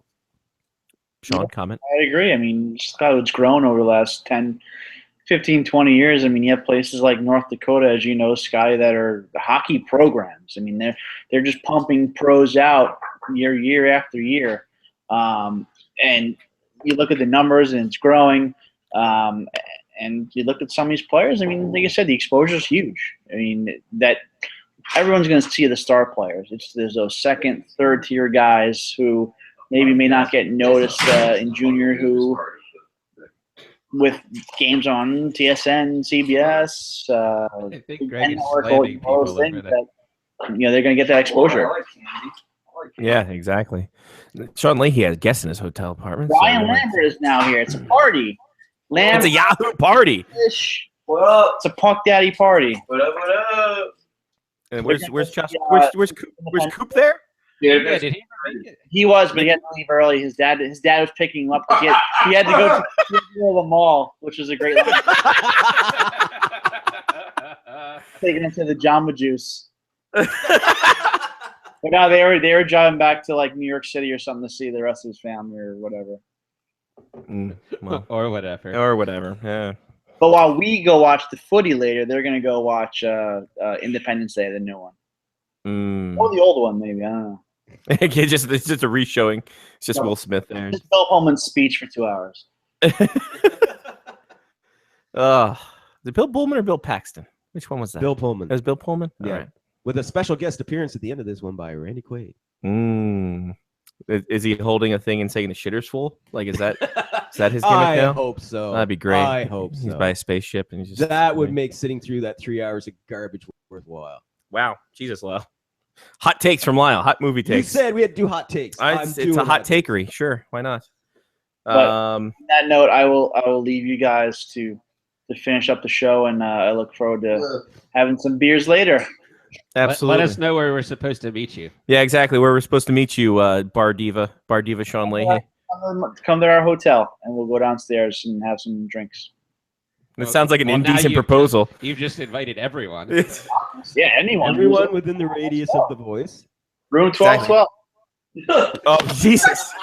Is this a radio show? This doesn't seem very professional. Oh, come on, Greg. You've known for 15 years when we've been doing this show. This is totally unprofessional. But yet they somehow still allow us to do it. Is that Henrik Tallinder? Yes, actually, the Henrik Tallinder. Nice to meet you, sir. He was cleaning our room and he decided, hey, I'll jump on the show with you guys. Yeah. He's like, imagine that. I still have my jersey on. Remember me? Bork, bork, bork. Sean, thank you. Appreciate right. it. Greg, Thanks, thank Sean. you. Great. Ryan Lambert, thank you. And we've had a great time. And we will see you soon, Mr. Leahy. Bye. Bye. Mark Patanzo's best friend, Sean Leahy. There you go. There we go. We had the whole Yahoo crew in there. It was a great time. We did. Now we know where they stay, too. Exactly. Yeah, now we know where to send the police. Oh, goodness gracious. Is there any more in the draft that we can talk about, or could we start focusing on free agency? Because that starts in about a week's, less than a week's time. Less than a week's time. Friday. It's Friday. It's the big sale. So much for long weekends. Jesus, boys. Oh, don't get me Lucky started. you. You lived in Canada for a few years. Oh, you know it how much fun jerked my that crank. is. My God, it was terrible. Yeah. But yeah, I think we've pretty much talked the draft to death. This one was anticlimactic. I will have to agree. It was not many surprise. A couple guys sliding up and down. Nothing too out of the ordinary. No. As his people want to do, because with the and this could be my thing, is that a lot of guys change position, and Columbus is like, oh, we had him 3 all the time. How much does analytics play into their prospects and looking at that? Because that's an excellent point. We could see like Puljujarvi could be like one of the top players, had so much speed, so much hands, everything you could want. But because his zone possession is not great, because he doesn't have the great Corsi or whatever the new fangled stat of the day is, that could make people down. And I wonder how much that influences how much we can take guys dropping as a surprise anymore. I really do think that's an excellent point on your part, because it obviously does. I mean, if it's playing a role in assessing players that you're going to sign or you're going to trade for, obviously it's going to be a factor in your draft picks and your draft selection. So it probably does have something to do with why they've gone up and down. But of course, again, in this case, as we talked about with Puljujarvi dropping and the Blue Jackets opting for Dubois, as I said, I still think it's because Dubois, he can play center, and that was their key area that they had to address. If they couldn't get, Austin Matthews, then, the next best guy was going to be Dubois. So I still think that was the big thing. But, you're right. I mean, analytics probably did play a part in it. Yeah, and that's ruling the world, yo. And, I think to make the draft more entertaining, I guess, would be the addition of a moon bounce. Moon bounces make everything more entertaining, I feel. So, get people off. Merrick has to be interviewing the draft picks in a moon bounce. That would make everything, the coverage, more entertaining. Now, the in-house might not be as entertaining because you might not be able to see it, but I think the TV coverage with a moon bounce would be fantastic. I want full moon bounce, and I'm going to put this in my book. 15 things to improve the NHL draft. Number 11 will make you shit. your Exactly. pants. Number 11, you'll cream all over yourself. That's actually just a picture of the sex shop. Exactly. Yeah. By By the way, BuzzFeed, Scotty Waz is willing to work for loose change. Exactly, because that's all you guys had to provide anymore. Scotty Waz is willing to work. There's 30 reasons why, and number 17 will blow your mind. Yeah, exactly. So we got that going, and I think we need them ice skating. We need them to actually do like a skills competition after they get drafted. But not actual like hockey skating. No. No. It's Skating. Battle of the Network It's Stars. figure skating. It's Battle of the Network Stars. What, What we're doing. what if the stage was just an ice rink? And when the GMs got up there, they had to like maneuver their way around, but then the players could skate across the top and Yeah. like hockey stuff. That's true. That'd be great, but I think Great picture. it would take a little bit longer though. It would, but it would be worth it for the site of Gary Bettman having to come up to the podium, wobbling around and trying to keep his balance on skates and slipping, and he'd No, fall once in a while. Everybody would cheer. At that point, he will just hover over the ice like that, like he was M. God. Bison in Street Fighter, and just hovering over. Is his first name Boo? What's that? Is his first name Boo, or does he just have a lot of people that love him? I was saying Boo Etman. Yeah, that's boos precede him everywhere he goes. He walks into him as he's walking into them all just down the street. I love that he walked up and he's just like he's doing a Bret Hart little thing, just like He's channeling his inner Vince McMahon. It's fantastic. to heel see. Bettman is the best Bettman. He is. I love how absolutely I is. took that picture like 3 years ago in Mhm. Philly, and since somebody else took the picture now, it's become like something fun. Oh, yeah. But I mean, look at how much fun he was having. Like when we have a trade to announce and everybody cheered, and he said, "See, this can be fun." Yeah, exactly. It's like if we saw more of that personality, Commissioner, we would still boo you, but not as vehemently. Well, I think it's because of everything else that he doesn't do. Again, the misdirected hostility. Yeah. Because he is the voice for the board of governors, and he has to break the bad news. And I think he just doesn't give a damn. Oh, of course. He's making his money. He's making more money than most of the players. He doesn't care. Thank God for that. It's not Roger Goodell kind of levels, but it's almost there. So free agency. Yes. Steve Stamkos, the big hot take question: sign with the Lightning, sign and trade, or sign with someone else outright? That's going to be the $45 million question. Exactly. I mean, and it's a very simple choice for him. Yeah. At the end of the day, you guys talked about it earlier. Do you want to stay with the team that you're going to have a chance to win a Stanley Cup for the next few years, even if it means you're going to take less than market value, but you'll get an 8-year deal, so you will have that. Yeah. You've got security. Just you'll be taking a little less of market value, but you're going to have a chance to achieve your dream and win a Stanley Cup at least maybe once. Or do you set that dream aside, perhaps forever, to go sign with a rebuilding team like Toronto? Or you go to Buffalo, go to Detroit. Well, Detroit is rebuilding. Maybe they can get back to their glory days, but that's not a certainty anymore. So that's your choices. Do you want more money? Do you want a championship? It's your choice. And I guess the question is like, as much as we see what Vasilevsky can do and the other guys can do in net, trading Ben Bishop, does that give them a better chance or a worse chance of staying like in that contender situation? Because these guys could be pie in the eye kind of players. I mean, they could be Johan Hedbergs where they're good for that time and then they get figured out. They really could be. I mean, we've only just seen really a small sample of Vasilevsky, in the playoffs, in the heat of playoff battle. Yes, it was the conference final. Yes, he took it to 7 games, but who was the goaltender for the Edmonton Oilers in 2006 in the final? Conklin. No. Conklin, Markkanen. Was it? Yeah, UC Markkanen. Yep. Yeah, who took over for Dwayne Rollison when he got hurt, and it was Markkanen who carried them all the way to Game 7, but that was his high point. That was it. Could Vasilevsky be the same thing? But, I think that's going to be a moot point anyway. I think they're going to be sticking with him anyhow because Ben Bishop, $6 million final season. He's going to need to be re-signed. He's going to be costing over $7 million next season.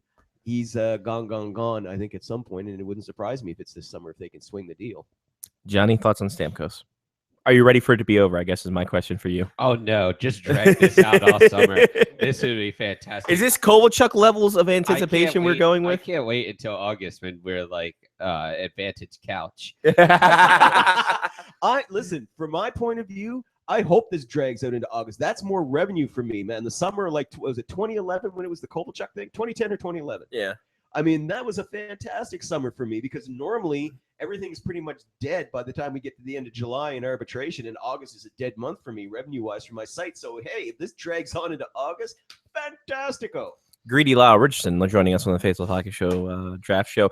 Matt Harding from the Simbin.net chimes in and says, Stamkos walks away from Tampa Bay, in his opinion. Payne coming salary cap-wise for Tampa Bay. Very bright future in Toronto with cup-winning coach. How much does Mike Babcock play into this as well? Because obviously, as much as rebuilding as Toronto has to do, Babcock does have a pedigree. He absolutely does. He's very well respected. Hold on. What you go? Try again. Okay, thank you. Thank you very much, Johnny on the mic. So here's the problem with this. I am so used to turning microphones off when I put them down that I have to throw it behind me so that I don't. But anyway, as so we're talking about Mike Babcock and his pedigree and what that could mean to Stamkos and the Leafs overall. Like, is that one player going to change just everyone else in the room? Well, I mean, it's going to depend on what he brings into it in turn, not just in terms of skill, but I mean, in terms of personality and his leadership.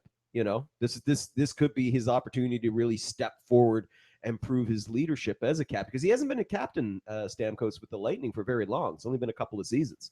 And, you know, you could say that there's a bit of second guessing perhaps going on with him, because once he got had the blood clot surgery, you know, the Lightning made it all the way to the Game 7 of the Eastern Conference Final without him. So maybe this is a chance for him to kind of, in his eyes, perhaps redeem himself and prove himself as a leader going into that. And as you said, your point about Mike Babcock, he is one of the most respected coaches in the league. So obviously that is a draw. I mean, it can't be underplayed. That is a draw. Yeah, I mean, the guys surrounding him, I mean, they have great young talent. I mean, who knows what's going to happen with Kadri? I mean, obviously, he is going to be a guy who going to be looked at this summer. Is he unrestricted, or is he still? Kadri's been re-signed. Is it, okay, well then, I missed that. Happened earlier this year, Scott. Well then, I really didn't care about the Leafs, so and nobody can blame you. Exactly. So that's the thing. I mean, he could have a big effect on that team, and who knows in the media there, but how much is he going to be affected by the media too? He's had, I wouldn't say an easy ride in Tampa, but less pressure on him to be a savior. Yeah. I mean, the Scene Stamkos thing, sure, but that wasn't his doing, and he kind of bounced back from that after that rough first year in a big way. So and let's not forget, he had Marty St. Louis and Vincent Lecavalier in there ahead of him anyway. So, I mean, they were the leaders of the team at the time. So that, you know, kind of took a lot of that pressure off of him to begin with. Yeah. I'd like him staying. Yeah. But I almost think that Steve Yzerman is to the point where he is very frustrated. And the fact that he hasn't gotten him signed now could put a strain on any relationship they have moving forward. And I think that can't be underreported, because you just looking at him and what he had to talk to Catherine Tappan about it's something where he took a big sigh when the question came about. He's tired about hearing about it, and I think he almost wants to give up on it. And his take it or leave it offer, that's a huge thing. Take it or leave it's never end well, as we all know. Yeah, exactly. So I mean, it's one of those things where we can go ahead and assume. It may be all rosy. When everything is done, things could be very rosy. With Rosie? Rosie O'Donnell, of course, or Rosie Perez. Everything's coming up rosy. It's one of those things where after it's done, it's like, okay, cool. We had a little tiff. We're fine now. Everything is perfect. In my estimation, I think that he's gone. Yeah. And I think it's not going to be Detroit. I don't think it's going to be Detroit, only because usually how they've been doing business recently. No. They like the development system. They like how it's going. Though you lose a guy like that, Sook, that's going to be a huge. But they're very keen, but this is a different thing. Sure. This is a different thing. This isn't just any player. This is Steve Stamkos. This is former Richard Rocket Trophy winner. Two-time Richard Trophy winner. This is a guy who's been one of the highest scoring players in the league for the last 6 seasons. You know, this is an opportunity for them to bring in a true franchise player in the prime of his career. That they can really build around. He can take some of that pressure off of kids like Dylan Larkin, and at the same time provide an example with his leadership. And it can also take some of the burden as well off a guy like Henrik Zetterberg. I just wonder if he'll fit into Jeff Blasill's system that well. Like, I mean, we talk about systems and stuff and how that he could fit into it. I don't know if he's going to fit into that whole system. Well, maybe that's part of the what will be part of this discussion. I Yeah. mean, this is one of the good things about this CBA is that they allow that week for the free agents to at least talk with the management and the coaches of the prospective interested teams.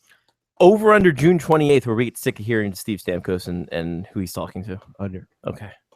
So Monday. Yeah, pretty much. And look, everybody knows what it's going to be. I mean, I don't see a surprise team leaping forward. Interesting. Don Sweeney of the Boston Bruins said he's going to try and take a run at him as well.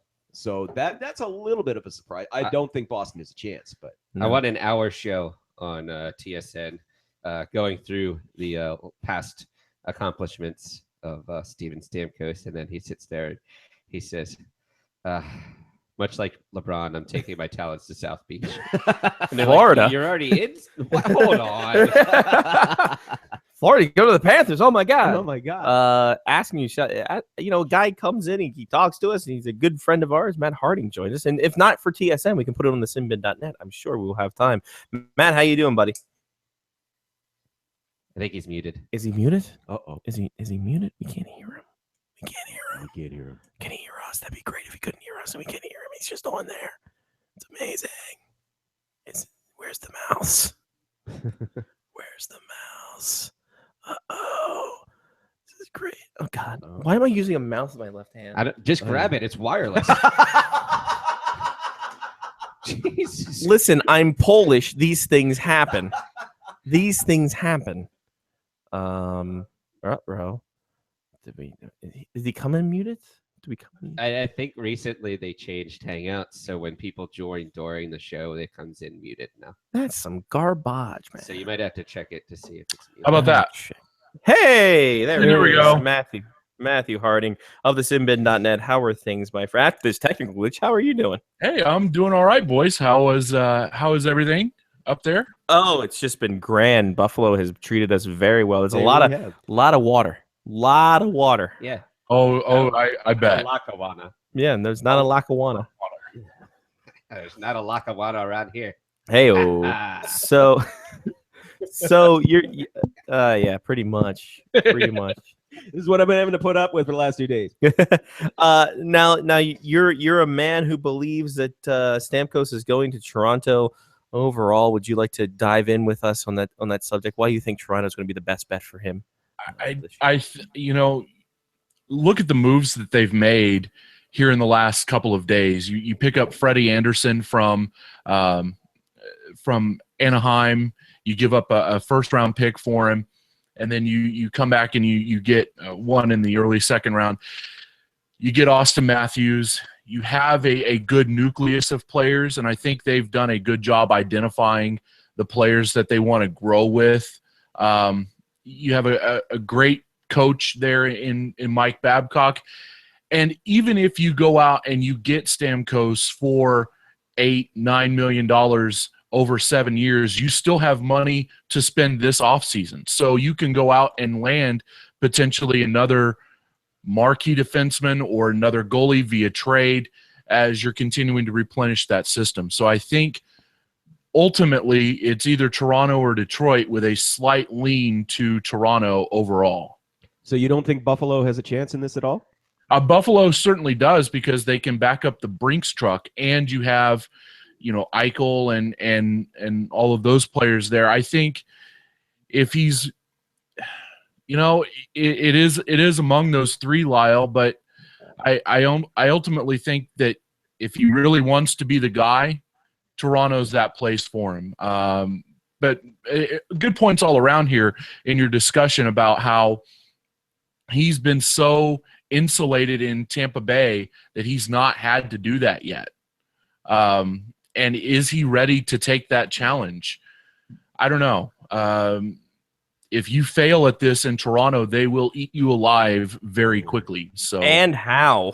Oh, big Yeah. time. But then you end up winning the Stanley Cup in Pittsburgh. So Yeah, you know what? That's true. That's true. Eating championship hot dogs, I might add. That's for you, Steve Simmons. Eat it, boy. Eat it. Anyway. By the way, did you see how business cash Steve Simmons was both days? Oh, just shorts and a polo shirt. What a trip that guy is. That was his gap factor of 0. That's what that was. But just a quick point about Buffalo, though. I think where there's going to be a problem there for him is fit, because he's going to want to be the center. And so Buffalo's going to have to sell him hard on playing left wing, because let's face it, Ryan O'Reilly's your top guy. You could shift him to left wing if you want to, because he did play that position for a time with Colorado, but he's more effective. Obviously, he's a two-way center. But of course, Jack Eichel, center. I mean, do you want to knock him over to left wing or put him over to right wing? So yeah, maybe perhaps more to your point, it would seem I think Toronto and Detroit would be the favorites in that.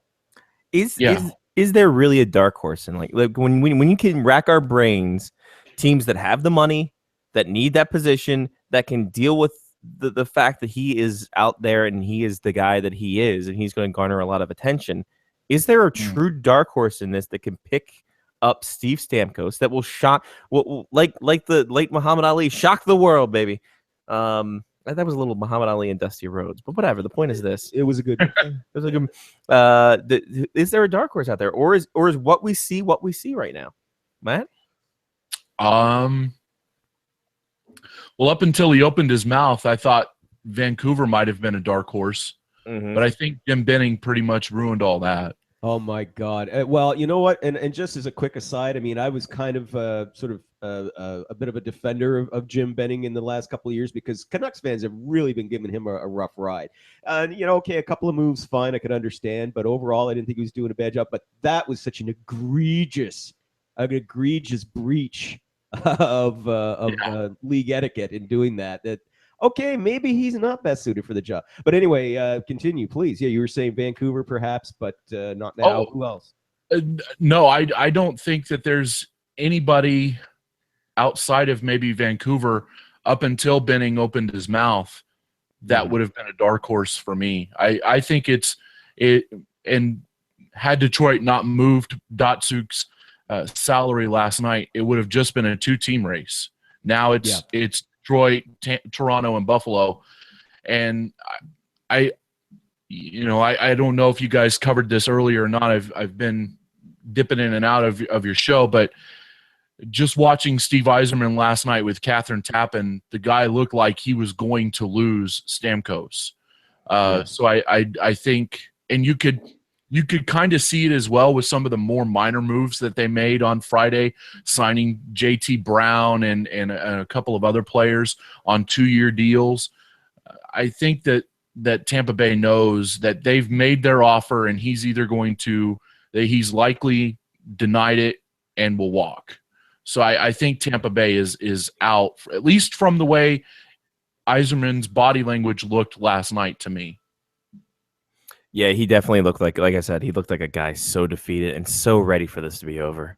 Yeah, because I don't think he realized how much stress it's going to be as a GM to deal with a situation like that. Because I don't think he would have ever thought it got to this point. No. I think he would have thought, all right, when he has that year left in that contract, when we can start talk to him a year before his contract's up, we'll get it done. We get it done and dusted, and we won't have to worry about this.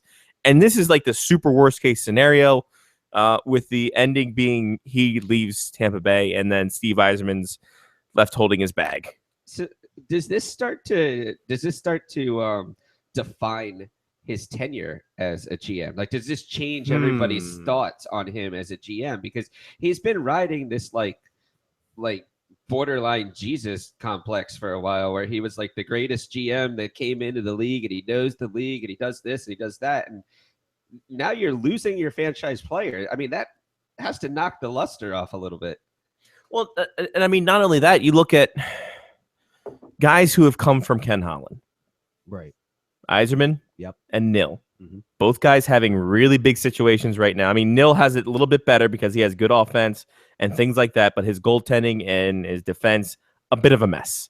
The defense he can fix. The goaltending is partially a mess of his making. Exactly. And I mean, Yzerman, another guy who, say what you will about him. I mean, we have our inside joke, but, he came in as the guy everyone wanted, as the guy's like, oh, he's going to turn Tim, he's going to win multiple Stanley Cups with him. And now it's just, what is he going to do? If Stamkos leaves, what is it? Is this the shining moment? Well, but here's the thing: it's going to be, but it's going to be how he handles this after the fact. Because let's be honest, though, too, what makes this so difficult is because you have Kucherov and Killorn to resign this summer. You've got the Ben Bishop situation hanging in the air right now. You're going to have Palat and Johnson to be re-signed, restricted free agents next summer. Victor Hedman, one of the best defensemen in the league, to be re-signed. That's a lot of money to be juggling and try to make the dollars fit. And you're going to lose somebody, one, maybe two. So if you lose Stamkos, but you're able to, and you can get perhaps a decent return for Bishop if you can move in between now and say, the NHL trade deadline, get a decent return, and you keep the rest of that core together. And if they can keep winning, and that's the thing, if they can keep winning, then he's going to come out of that smelling like a rose. But if this winds up being sort of the tipping point, and even if they manage to get most of these guys re-signed, but they're just somehow not as good as they once were when Stamkos was there, then yeah, that's going to take some of that luster off of Yzerman's halo. I think you've seen it when Stamkos was out with the blood clot issue, that the sum of the parts are greater than the whole. That you can take Stamkos out and that team still wins. And I think Yzerman has that realization now that, if we keep one person, he's going to eat up so much cap room that all of those players Lyle just mentioned are walking out the door. So and sorry to interrupt you, but we've seen that scenario before.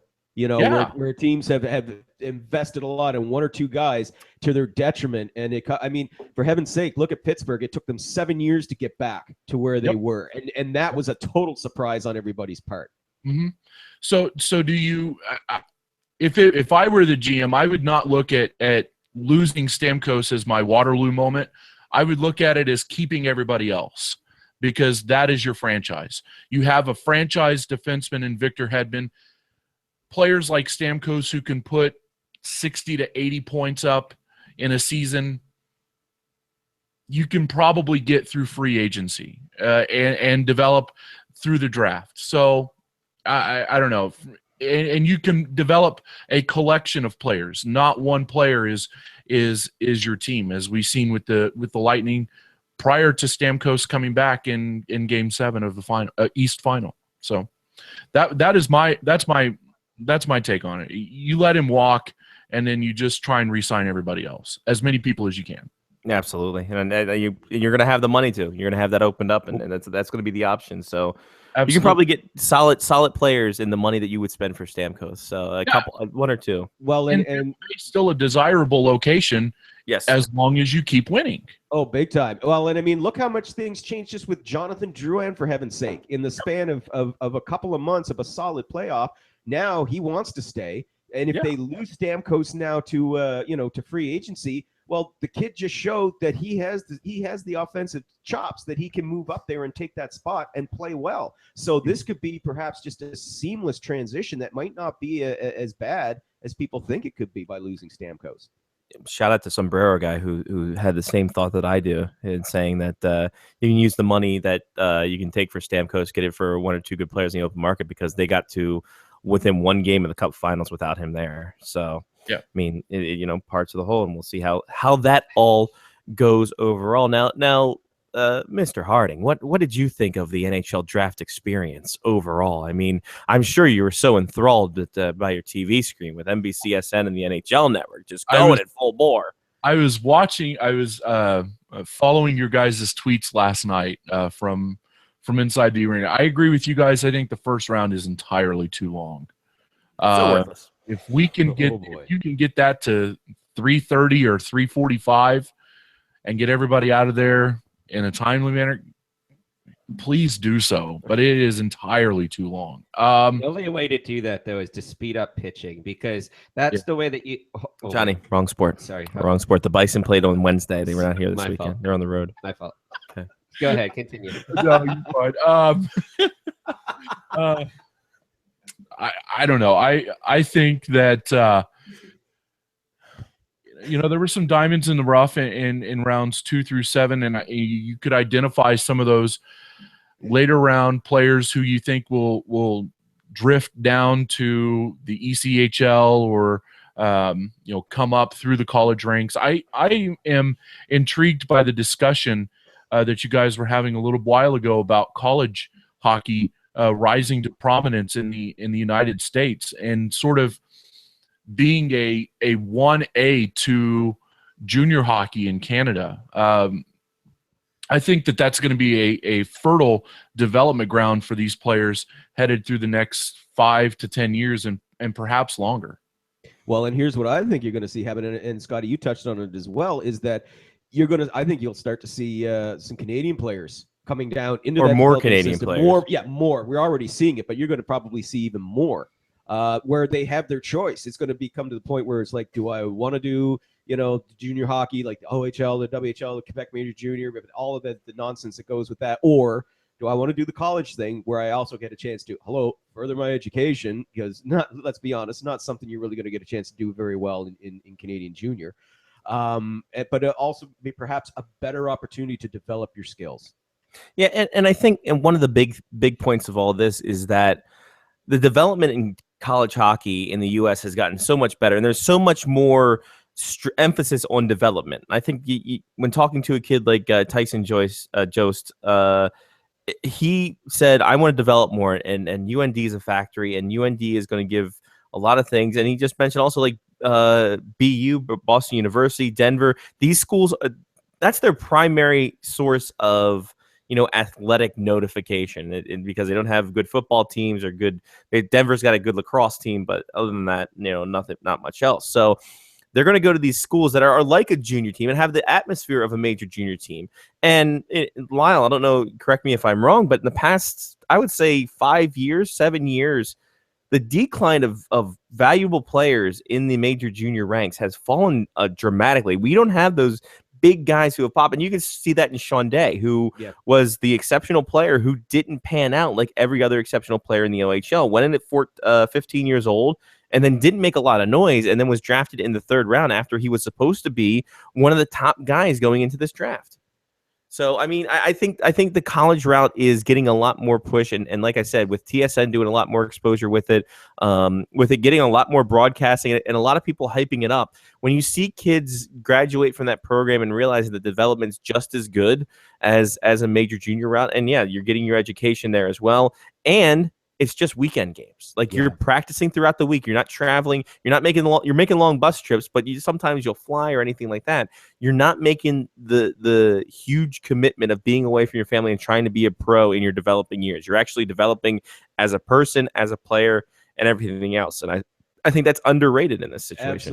Absolutely. You're not only getting a better player, you're probably going to get a better person as well. Absolutely. Well, one of the telling signs too was that at least the video that I saw about Jost. It rhymes with post, but I keep saying Jost because I like I think he's Swedish. Jost. The video that I saw talked about him having the best interview out of any of the players coming into the draft, and that kind of speaks volumes to the whole like education side to everything. Now he is just getting into college. However, I mean he's been allowed to come through that area and hasn't been playing hockey in a sense basically from 14 straight on through. Like he's been able to do what he's supposed to do as a 14, 15, 16, 17-year-old, like actually grow up and be an adult. Yeah, be a teenager. So, I mean, yeah, Matt? Does it surprise any of you guys, since you were there, that there were 12 U18 players drafted in this draft and the rise of U18 hockey in America? I have to be honest, I wasn't surprised. No, I really was. I mean, especially the development system has gotten so much high praise in the past few years. I mean, you see guys like John Carlson making big impact, and Rocco Grimaldi also making a pretty big impact for undersized players. Jack Campbell, we'll get to that in a second. But I mean, you see this rise to prominence, and you see how much credibility the U.S. development team is getting. And they play a heck of a lot of games, man. And like that squad in the USHL plays against top tier talent. Like kids are getting drafted in this draft as well, because there's a lot of USHL kids that went this year. So I think that I'm not really surprised. It's been a long time coming, and they finally developed after that one. What was it, 2003 World Junior, where they won gold in Helsinki? Was that the MA Fleury year? Was it 2004? 2003 or 2004? Anyway, but yeah, One of those two. Once that happened, I think people took notice, and that was like the rise. That's when this like social media started to really have like kind of a bit of some traction with people and kind of influence, and people went out and sought it more, and we were able to see much more college hockey, much more USHL hockey, seeing where these kids are coming from, and even Austin Matthews, Phoenix or Scottsdale born. So you're seeing a lot of these markets who are in the expansion in the mid 90s. A lot of them being influenced on these kids, because I think we had Matthews, Anaheim from Emerson Adam. Emerson Adam. We had a kid from Florida who was drafted from the U.S. Development Program, whose names escape me. I mean, a lot of these kids in these not traditional markets beforehand, we're finally seeing the influence that expansion had on these kids, and it shows that, as much as people bitch and complain about Gary Bettman putting teams in these markets, it's paying dividends in the future. It's having that future return. It's much more long-term growth, and that's what they were looking for. I mean, and especially in Canada, of course, obviously where I'm from, a lot of the media focuses on just the short term, and they like to bitch about that and how, it's not traditional markets and blah, blah, blah. And I could go on and on about how it's, you just put a winner in. Johnny, get ready to cut his mic. Yeah, get ready to cut my mic. I could go on and on about how it's put a winner in those markets and the fans will come out. I mean, hockey is a sell wherever you put it. You just maintain a winner and they're going to come out. But I think you're going to start to see happen is right now in Canada, it is starting to garner more attention, but there's still the majority of Canadian fans really don't understand it yet about just how much the American development programs are starting to have more and more influence on the younger players. And once you start to see American teams winning more World Juniors, winning World Championships, winning the stupid World Cup of Hockey, winning the Olympics if they ever wind up playing in the Olympics again, but whatever tournament, if they start winning more of those, now you have Canada's attention as a whole. Right now, because Canada won World Championships, it won World Juniors, it won the last two Olympics, it's just so like, Americans are doing good. Yeah, but our system's still the best. Well, that's going to change, I think. We almost had that meeting because not a lot of Canadian players were taken in that first round. We almost had to have that big caucus. The Royal Commission about what the heck was going to happen because Canadian hockey wasn't as strong and the Americans are catching up. So did it end up that the American players still outnumbered Canadian players? No, it was 89-52 Canada. No, I meant in the first round. Oh, in the first round, yes. Round, it was a record. It was a record 12, and I think it was. I think it was like 12-9 the last time I saw it, or something. So yeah, I think that was the final count because you had those dirty Finns in there as well. Yeah. Especially the Finns that won't even be taken by their own countrymen. I know, God, my goodness gracious. Now a bit of news that came out of this day. On the second day, Mr. Harding is Mr. Jack Campbell on the move again. So this is a kid that has had quite tumultuous development. Yeah, does decent in the ECHL, does in the AHL. Is a change of pace for him, especially a kid like that young? Do you think it's going to be good for his psyche, or is getting traded the worst case scenario because he just feels like a failure now because he couldn't make that big jump or be as consistent in the jump as he wanted to be? Well, I'll take the flip side of that. I'll say that this is a great move for him. You're going to an LA Kings organization where you now have a chance, given your history in the American League, to start opening night for the Ontario Reign. Given the fact that Peter Budaj will probably move up and be the backup behind Jonathan Quick, who's not going to come out of that net very much next season. So I think that this opens the door for him, but I see that situation being one where they sort of nurture him and move him along there, as opposed to the up and down movement that you've seen with him in the Dallas Stars organization between Texas and Idaho in the ECHL. Idaho has a really good goalie in Philippe Desrosiers, and I think that there's a very good chance he could end up starting for the Stars next year if their starting goalie from this year escapes me. But if something were to happen there, and they package deal or something like that. We'd heard that Jim Nill was talking about maybe acquiring Ben Bishop earlier in the day. I believe Elliot Friedman had that. Yeah, you're correct. Yeah. At some point in the coverage. So getting back to Campbell's situation, I think this is great for him. A change of scenery is good. Worst case scenario, you can put him in Manchester to start the year and get him his confidence going again, and then move him out to the West Coast and have him play with the Reign in the in the American League. So, but yeah, I think that it'll ultimately be good for Campbell. Do I ever think that he makes the show? Maybe in an emergency role, but I'd be hard pressed to see him make the show in his career. I think the book is out on him, and he's going to be a career minor league goalie. And I have to say, after all the hype that was given to him, that's kind of a shock. I mean, this is a kid who first round, top 10 pick, top 5 pick maybe. When he went to the Dallas Stars, did he go that high? I don't know. He went that high, but I think it was a first round. Yeah, he was a first. I know he was a first rounder. First rounder, but I mean, so here's the gamble, right? That occurs in drafting 18-year-old kids is that some kids peak at 18. True. Yeah. So I mean, maybe the World Junior Tournament was what he was absolutely fantastic at for a month's time frame. That got him drafted as high as it did, and now he's just kind of toiling in what his actual career is going to end up being. That's why. That's one of the reasons why we've talked about it before here on the show, where I think they should raise the draft age. I know you can make specific exceptions, say for a kid that's as talented as a Connor McDavid. Most of these kids are not as talented as a Connor McDavid. I would definitely advocate raising the draft at least by 1 year, from 18 to 19. 11th overall in 2010. Yeah, just missed the top. Just I didn't think missed the top 10. I didn't think he went. I top knew 10, I but knew he went was really first. high because everyone was just like, "Why is a goalie going that high?" So another quick thought too, Yes, sir. with the route that Austin Matthews took, do you see that occurring more often with kids now? Is moving to Europe and being able to play that full year of pro hockey before they're even drafted? I mean, he showed up pretty well in Sweden this year. Switzerland. In Close. Switzerland this year. Same thing. They're They all both- the same. they both start with SW. They're all still part of the EU. Yeah. For now. Unlike, hang on. Switzer out. Hey, now. Well, hashtag that. Hashtag. It's funny. It's funny that you mentioned that in that because Sweden. Jeez, now I'm saying See? Switzerland. Switzerland was they had to make sure they like almost vetted him before he came into the league because they wanted to make sure this was not going to be a strain on him, a strain on the team, a strain on the league, a strain on everything else. So they made sure they have.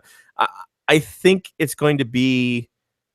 He has to be exceptional. He has to be an exceptional player to go play overseas in a top league like he did. Because I mean, if he wants to play in the Italian second league for Astroporte, he can go do that. Come on, Have let's be fun. honest. I'm currently playing in the Italian second league. Amazing that we were able to get him on such short notice, ladies and gentlemen. I mean, so this is actually an Italian second league jersey. with they Hendrik just bought Tallinger, Buffalo right? Sabres jerseys from the 80s and they're just using them. The spelling is actually Patanzo. That's how they spell it in Italian. Yes, you're still borrowing Hendrik Tallinger's jersey, correct? Yeah, pull off his mask. It's how it was actually Tallinger. Well, technically, yeah, Hendrik Tallinger is playing. They just don't know yet. Yeah. And he would have gotten away with it if it weren't for those meddling kids. under the alias Henry Patanzo. So, but no, it's interesting. I think they're going to have to be like a superstar player. Like you have to be that sure bet. Like a Connor McDavid could have done that. Oh, can you imagine if Connor McDavid had gone over to Switzerland or Sweden in the Swedish Elite League, or for God's sake, the KHL. I mean, they would have for that year. They just would have gone batshit nuts over that. They would have just thought that was fantastic. But that's again, though, that opens up. I think is to the point that you're making. This opens up a different avenue. Again, another option. Here's your chance, kid. You can make the jump right away, or go and play for a year over with pros in Europe, get your feet wet, get the taste of it, see if it helps build your build up your skills, and that way you can make the jump that much more easily into the bigs.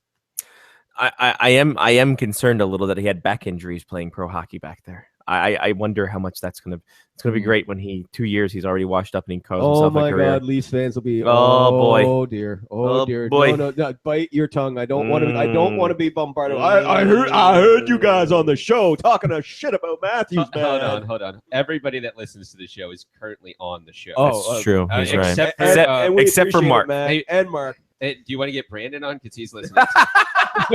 And we would have everybody. We would have everyone with. It's a situation where Mark's just hanging out and just watching it and calling us we'll too. be throwing this on the podcast. I'll be sure. That's sure. Get Yeah. the Spectre's hockey bump. Exactly. When we get a week off, or when we want a week off, we can just play this. It'll be fine. Yeah, we can do that. I can just. Yeah. We can make this exclusive for the people who showed up for it, and then we can make them wait for it. Otherwise, those bastards. Watch the first time, jerks. We'll edit this out in post. He's not called Mr. Warm for nothing, ladies and No, gentlemen. of course not. It's just because I give off a lot of body heat. That's really why. I sweat a lot. Call me Big Wool because I'm a heavy sweater. The point is this. Lyle took a drink and I made sure that I hit that punch right there. And we're going to see if he can hold on to it. It's amazing. If This he's is on out. video. Hold on. Yeah. It's on video. There it is. There we go. That was a close one. I didn't think That I was a gonna hang on close to that one. one. I was about ready to grab your Scott. Yeah, just take it off. Yeah. So there we go. So that was Europe is an avenue. Europe But as an avenue. to return it back though, just very quickly though, to free agency, because it's not just Stamkos that we've got. I mean, this year is one of the best markets I think in recent memory, because you got Stamkos topping the list, but now you've got Milan Lucic. We know he's going to market. That's been confirmed. You've got Louis Eriksson, one of the best two-way forwards available right now. You're going to have David Backes. It looks like he's going to be hitting the market. That's been the talk that's coming out of St. Louis. What's his name out of Vancouver? Hamus.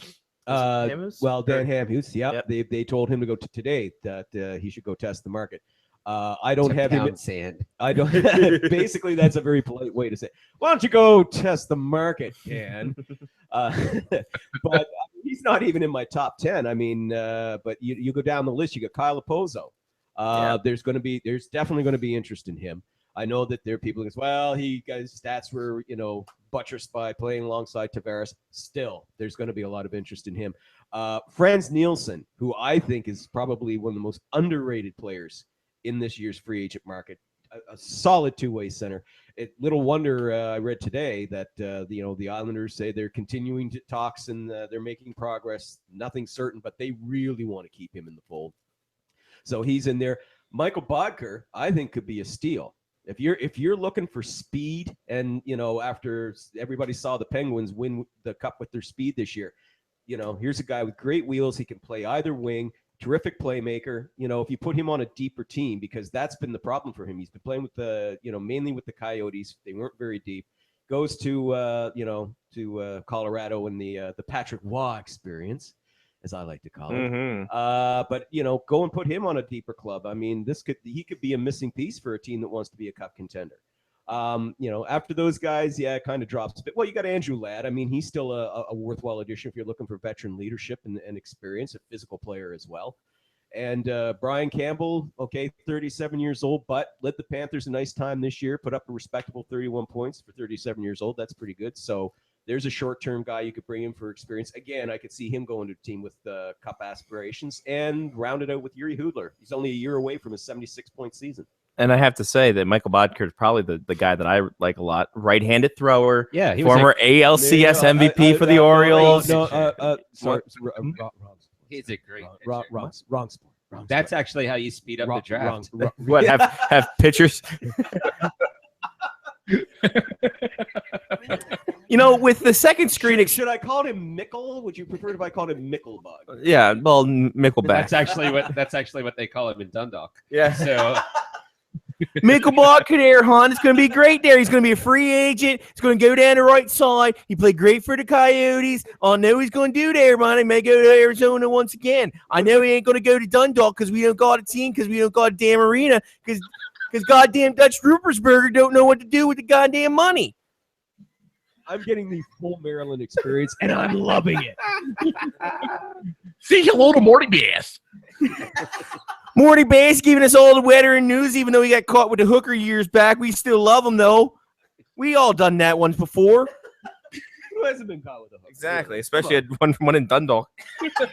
Yeah, they're like a dime a dozen there. Yeah, Jesus. Like, honestly, try to throw a stone and not hit a hooker. You can't. Like, it's been the census I wasn't said even so. trying. Yeah, exactly. I just threw it and ran into the hook. I was walking. I kicked one. She's like, "Oh there, hon." I got crabs, and they're the best crabs in town. I got crabs. Problem is, you can't steam these, hon. You might want to go get checked by a doctor. Go down to Johns Hopkins, see what's going on there. You might want to get some antibiotics. All right, okay.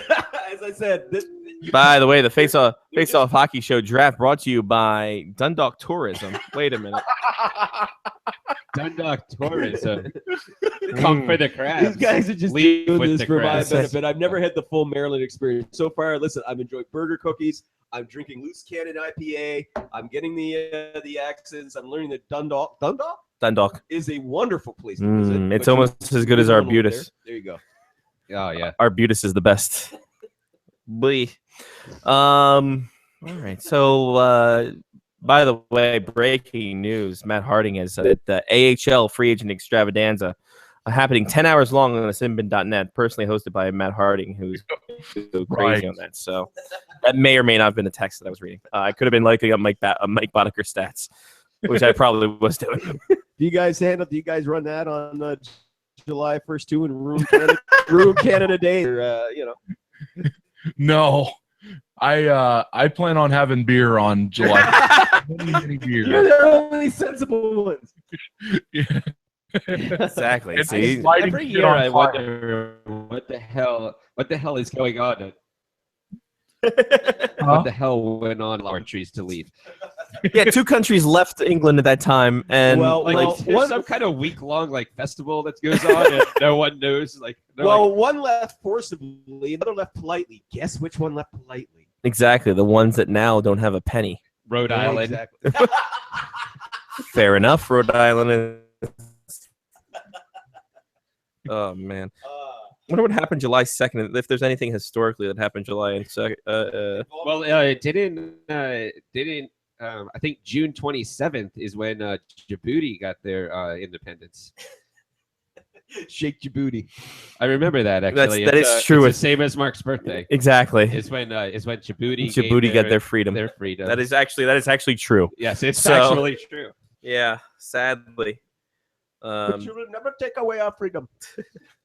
Any other takeaways from the draft, Matt, that you had that you saw that on the TV side that we may have not gotten able to see? This is going into 2.5 hours. This is going exactly, and we haven't played Name That Mascot yet. So we should you leave me.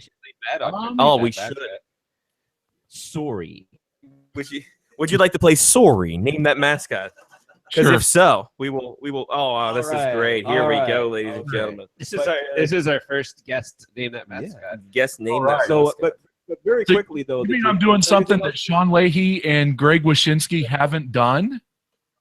That's true. You are. That's very true. Yeah, you are first. Exactly. Although I'm sure that Sean Leahy and Greg Wyshynski have done some things that you've never done. A lot. And I'm talking hockey related. I Yeah. was talking about the sex shop. Yes. By the way, There's always Saturday night in Lackawanna. that's true. That's right. That's So- actually that's going to right. be that's going to be our next T-shirt. Yep. Yeah, there's always Saturday night in Lackawanna. On July 2nd, the English got a win during the Battle of Marston Moor in 1644, Well, that explains it. as the Parliamentarians and the Scottish Covenanters beat the Royalists. 3-0 on penalty. It was 300 killed to 4,000. Wow. So Was that darts? yes, 140. Would it be the kind of darts like that video clip I showed you, where they're Yes. drinking? Where they're drinking. Let's see. And he's getting ready. That's double vodka, There we go. single pint. That's 120 millimeter. Yes. I knew the last one was coming up though. It's gone in, but it's come out again. As soon as you go with 2 triples in the same, you know it's coming back out. Well, yeah. He went with a single pint, then a brown ale, and then he got a triple scotch that'll keep him in the game. Oh, it went in, but it's come back out again. Yes, that's over. That was brutal. Yes. Any other takeaways, Matt, before we get to name that mascot? No. For me, I think the interesting part will be to see how many of these draft picks sort of come down and replenish the team's minor pro systems. That's something that we'll be focusing on, obviously, at the Sin Bin over the next several months with the ECHL and American League. How much of this talent goes to Europe and develops, and how much of this goes to colleges or back to Canada and the Ontario Hockey League and Western Hockey League and develops as well. So, again, no major storylines for me. It was, like Lyle said a little while ago, it's a pretty lackluster draft, trades included. But the real, I think, pardon the pun, I think the real fireworks start with Friday and the opening of free agency in the NHL. Okay, so I just have a bone to pick with that. All right. In no way, shape, or form on this show do you ever tell people that you're dropping a pun, because you want to see Lyle's reaction to things. So you can't set up jokes. Don't just set it throw up. in one-liners. So that's your next time. I'm a spit take guy on the Face Off Hockey Show. So, All right. Yeah, you've got to just throw it out there when I don't expect it, so you can watch my reaction. Exactly. It's quite tremendous. It's one of those things that it's like a child laughing. Well, they made beer come out my nose once. That's true. And it's true, actually. They actually did. Yeah. Wow. That was the Montreal show. I don't even remember what the line was. I was so drunk at that point. I don't Oh, even- dude, you were gone. I drank an entire bottle of Captain Morgan. Well done. He did in the Montreal post show. And then yeah, post shit show, really. Post shit show. Actually, that was quite entertaining. We had a Oh, ball. dude, we did. We had That was a 3.5 ball. hours we did, and we were talking about nothing of the draft. We No. talked about how Twitter. It was the Twitter draft. Twitter draft. Then we talked a lot of pro wrestling. A lot of wrestling. Lot of wrestling. Yeah. Yeah, it became the face-off wrestling show. It was Then- amazing. Then we got into really bad jokes, and we got some hockey in there from time to time. Yeah, sooner or later. That was when Greg broke out as Andre the Giant. Yes. It's true. Yeah. That sounded dirtier than it needed to be. That sounded really dirty. I appreciate you not whipping that on me when I took a drink. I appreciate it. See, that's how you got to do it. Yeah, Even just if throw it in. Just throw it in there. Let it sink or swim. There you go. Fair enough. Fair enough. All right. Are we ready? Scott? We're ready now for everyone's favorite game show. Not mine. Name that mascot. That's right. Lyle's favorite game show. First of all, a quick bit of history. We played this. Oh, music first. Oh no! And it died. Oh no! It died. It Oh, died. it's all dying. Oh, there we go. It's time for everyone's favorite game show. Which potato is it? It's not which Batonzo is it, but close. We're close on that one. That one's for the benefit of Sean Leahy. Exactly, for Sean Leahy and his vindictiveness against Mark.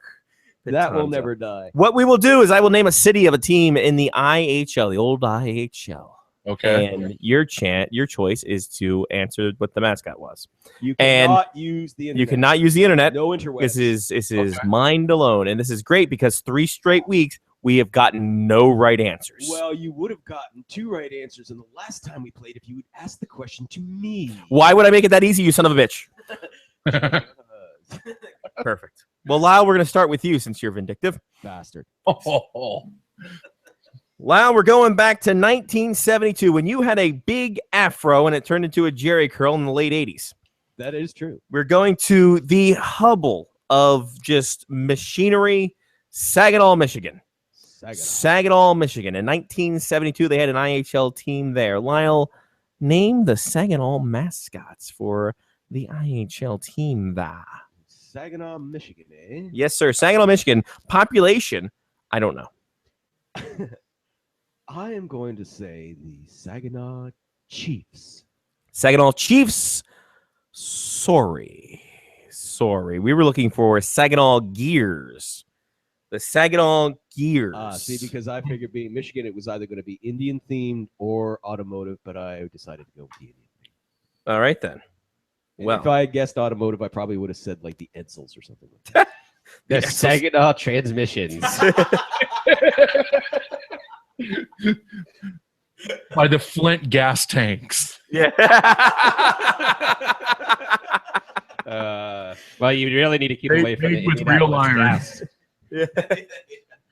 Oh, the Flint fire is just terrible. All right. That left a mark. Easy. He's not here. He can't defend Oh, himself. damn. All right. We will go now to Matt. Matt, we are doing IHL. Name that. I gotta think of a good one for you. I gotta think of a nice one for Now, you. be gentle. He is our guest. And Yeah, exactly. Fuck that shit. Fuck that shit. You know what, Johnny? You're right. Fuck that shit. We're going to 1961. Oh, Jesus. We're going to Des Moines, Iowa. Oh, my God. If he gets this, If he gets this, we end the show we're and he's the done. champion. We This will bid is all- over. We will all drop our mics simultaneously. It's done. Well, don't drop that one. There's Yeah, that there's means- a, there's 100% chance I'm not gonna get this. Des Moines, 1961 to 1972. They played at the Des Moines Ice Arena because they're original with their names. Matt, name the Des Moines team in the IHL. The team. Okay. The team. Name the team mascot. Yes. And by team mascot, I mean the team name. I just name that mascot because I'm an original. And name that team name is Wordy. Fair enough. 61 to 72. They played in the Southern Division, if that helps, which it doesn't. Now remember, we're talking the 60s. The 60s in the IHL in Des Moines, Iowa. Cornhusker. Stop looking at your. No. I'm not looking at anything. I'm Okay. Oh no, you get that's like chess. You didn't take your finger. Exactly. Off the There you It's go. allowed. It's So allowed. Cornhuskers is your final answer? answer. Sorry. Oh. The Oak Leafs. The Des Moines Oak Leafs. The fuck? No, but that's actually a better name. Yeah, exactly. Well, it's a better name than the fuck. I'll tell you that. And our Des Moines IHL hockey team is called the Fuck. I made Matt laugh. There it is. He's gone. We love it. Love it. Awesome. I can't Awesome. wait for WGN 9's telecast at 11. Exactly. The Fuck had a hard game tonight. They went to overtime, and the final goal in overtime though was scored by the Fuck, and it was orgasmic. The Fuck won 3-2. Where the fuck are playing tomorrow night? We will soon discover. Perfect. We don't even know who's on the Fuck. Yeah. I think it's Henrik Talinder. Shout out Hendrik Talinder. Getting so many drops. And stay tuned because after the game, we'll be playing How the Fuck Came Into Being. That's right. Your Right. chance to guess the year and the month that the fuck came into being. Love it.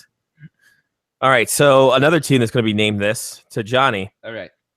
We're going to Muncie, Indiana. Oh, I love that place. Muncie. In 1948. Oh, yeah. Very recent. Their coach was Henry Coop. Oh, okay. I know him. Name that team mascot thingy. In the Muncie, Indiana. Yes, sir. I am going to go with the Muncie Plains. Wow, you're close. You're closer than I want to admit. Oh, my God. Really? The Muncie Flyers. Oh, my God. He almost lucked out into that one. Oh. That would have been hilarious. The look on his face, I thought, oh shit, no way. That's it, game over. Damn it. Wow. That was Wow. close. That was The razor Fuck. thin. Yeah. Lyle, Sir. you once told me in your travels to and from First Niagara Center, Oh, yes. there's not a place you hate more than Toledo, Ohio, which is where we're going now. Never been. From 1947 to 1962, this team played in the IHL. Name this Toledo team which you hate. You know, on the TV show MASH, Yes. they had a character on there named Max Klinger Mhm. from Toledo, Ohio. He was. He's a good guy. I fucking hated Max Klinger. See, that's why he hates all the people there. So I'm gonna say He's not fond of Ohio in general. it's Max Klinger's favorite team, Yep. the Toledo Mud Hens. I'm gonna say they stole the name from the baseball team, Toledo Mud Hens. That's what I'm gonna say. Sorry. Of course. Now I got another reason to hate them. The Toledo Mercury. Oh, Crazy about a Mercury. my guess. Oh, I'm crazy about a The Mercury. Toledo Freddie My guess Mercury. would have been the Gold Diggers, but they came along later. It did. By the way, Max Klinger sounds like a girl you want to get away from as quickly as possible. He's not wrong, ladies and gentlemen. We've all been there. We've all had our Max Klingers. Some more than once. That's true. And you know who you are. That, yeah.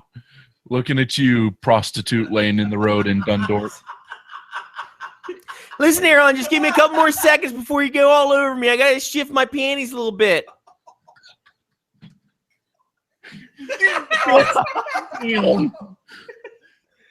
You set him up for it. You see what I put up with here, Matt? You see this? No, this is great. We don't do this on my podcast. This is great.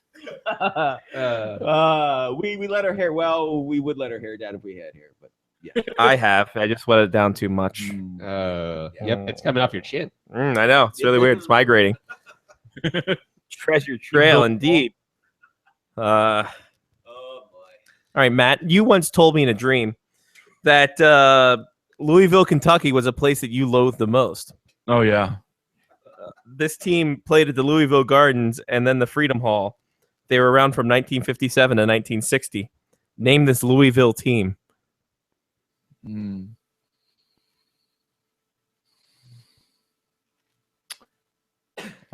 This is great radio. Hey, listen, we're doing God's work right now. That's right. You guys are fucking 0 for 11. Yeah, The but Cardinals? let's be honest. All we need to do is get 2, and we make it into the Hall of Fame. 2 for 12 gets me in the Hall. So fuck it. I don't care. I can go over the century against this guy. It's true. As long as I hit the masturbator out of the park, I win. I get to name it. Exactly. This is Johnny's best show ever. Johnny coming into his own. I think it was a scotch. Yeah, I think so too. I'm not gonna lie. My guess is the Cardinal I'm because fine. I can't think of anything else. Louisville that is not racist. Sorry, you should have went. got You should have went racist I should have went to because it was the fried chicken. Louisville Rebels. Oh, okay. So Okay. sorry. All right. I'm We over also two. we also went. No, I'm not even gonna say it because I made a joke to you about Cliff Poo and someone else made it on Twitter. I'm like, you know what? They can say it. Mitch Marner can say it. I can't because I'm considered racist. Johnny. Yeah. Johnny. Uh-huh. Johnny. Woo. You once told me while you were sleeping. That actually is probably That's true. probably true. Yeah. That Port Huron, Michigan was the one place you wanted to have sex at. That must have been before. No, I'm just kidding. Go ahead. Yes. They played at McMorran Arena, which still stands somehow today. This team lasted in 1962 to 71 and then 74 to 81. Name the Port Huron team. Port Huron. I am going to go with the Port Huron Seagulls. Sorry. This is the We're team going- Mike Emmerich broke in with, right? I don't know. I don't have this on the Wikipedia. It very well could be, but it's the Port Huron. Those guys are flags. Those guys are flags. Sorry. Those guys are flagged. Lyle. One more round. Last round. No, we're going until we get one. We'll be here for years. 7 hours later. That's fine. I have to drive home in the morning. Yeah, me too. Lyle. Sir. Lyle. Yes, sir. Lyle. Yes, sir. This team played in 1960 to 1965. Okay. They played at the L.C. Walker Arena. The L.C. Walker. The L.C. Walker Oh, Arena. L.C. L- not L.C. no, L. The lady. Yeah, lady. Oh, yes, playing for L.C. Walker. She's a lovely lady. Yes. L.C. Oh, she came out, shook the players' hands. Yeah, she was lovely. Lyle once said in a tweet that Muskegon, Michigan is the place that he wants to be buried. Lyle. Lyle. Name that team, Lyle. The Muskegon Mosquitoes. Sorry. I hear that a lot. The Muskegon Zephyrs. The Muskegon Zephyrs. That's interesting What? because years What is later this? they just created hats for the draft. Wow, that's a great pool. Thank you. It's a great pool. The obscurity that I have in my maybe this is what happens when I don't actually go to the draft and I just sleep all day. 3 the day before. Yes, shooting True. at 83. That might be I might be able to die on the way home now because I don't know if I'll ever play golf that well again. Don't say that without giving us. Don't say that until you give us one of the equipment thing, and then we. Okay, then you, can, guys take the box. Okay, perfect. Thank you. Excellent. That's all I needed to hear. And I get the rest of your Maryland beer. Okay, that's fine. Yeah. Okay. Take it on the plane. There we go. All right. It is who went last? Who failed horribly last? It was I Lyle. failed horribly last. All right. So it means It is my it turn. means that we were going to Matt. Now Matt's it's a team that was around, and they oh Jesus, I just lost it. Oh no, this whole show is going to hell in a handbasket. Shockingly enough. Now? Yeah, it's true. This team was in 1977 to 1980. Mm-hmm. They play in Grand Rapids, Michigan, a place that Joe Rozecki once said is the cesspool of America. Oh my God. Sinbin.net. Matt, name that team. Rider there now.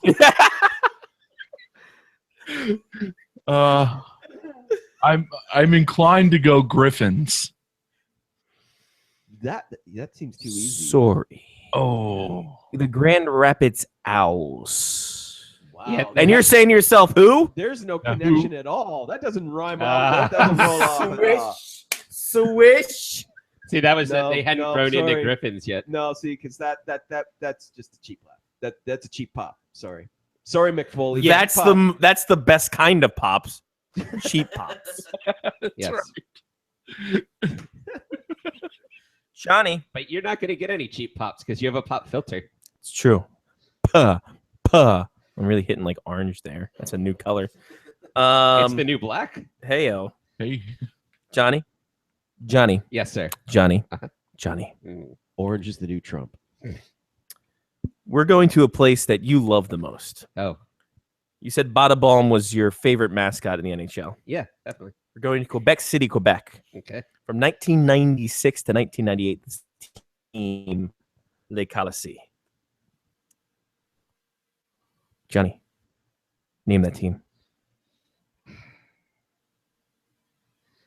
I figured it'd be something French. Oui. But the only French things that I can think of are probably not right. They are not the Ticklers, no. They're not the Menage a Trois. They are not the Menage a Trois. See, at first I was thinking prostitutes, but you guys could. Could you imagine the Ticklers?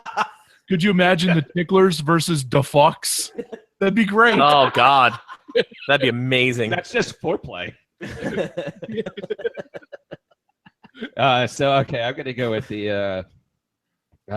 Man, I guess I'll go with the Quebec Baguettes. Sorry. Can I take a stab just for fun? Take a stab. The Quebec Bonhommes. No. Damn. Sorry. Dang. Matt, you want to finish around the horn on French for non-French speakers?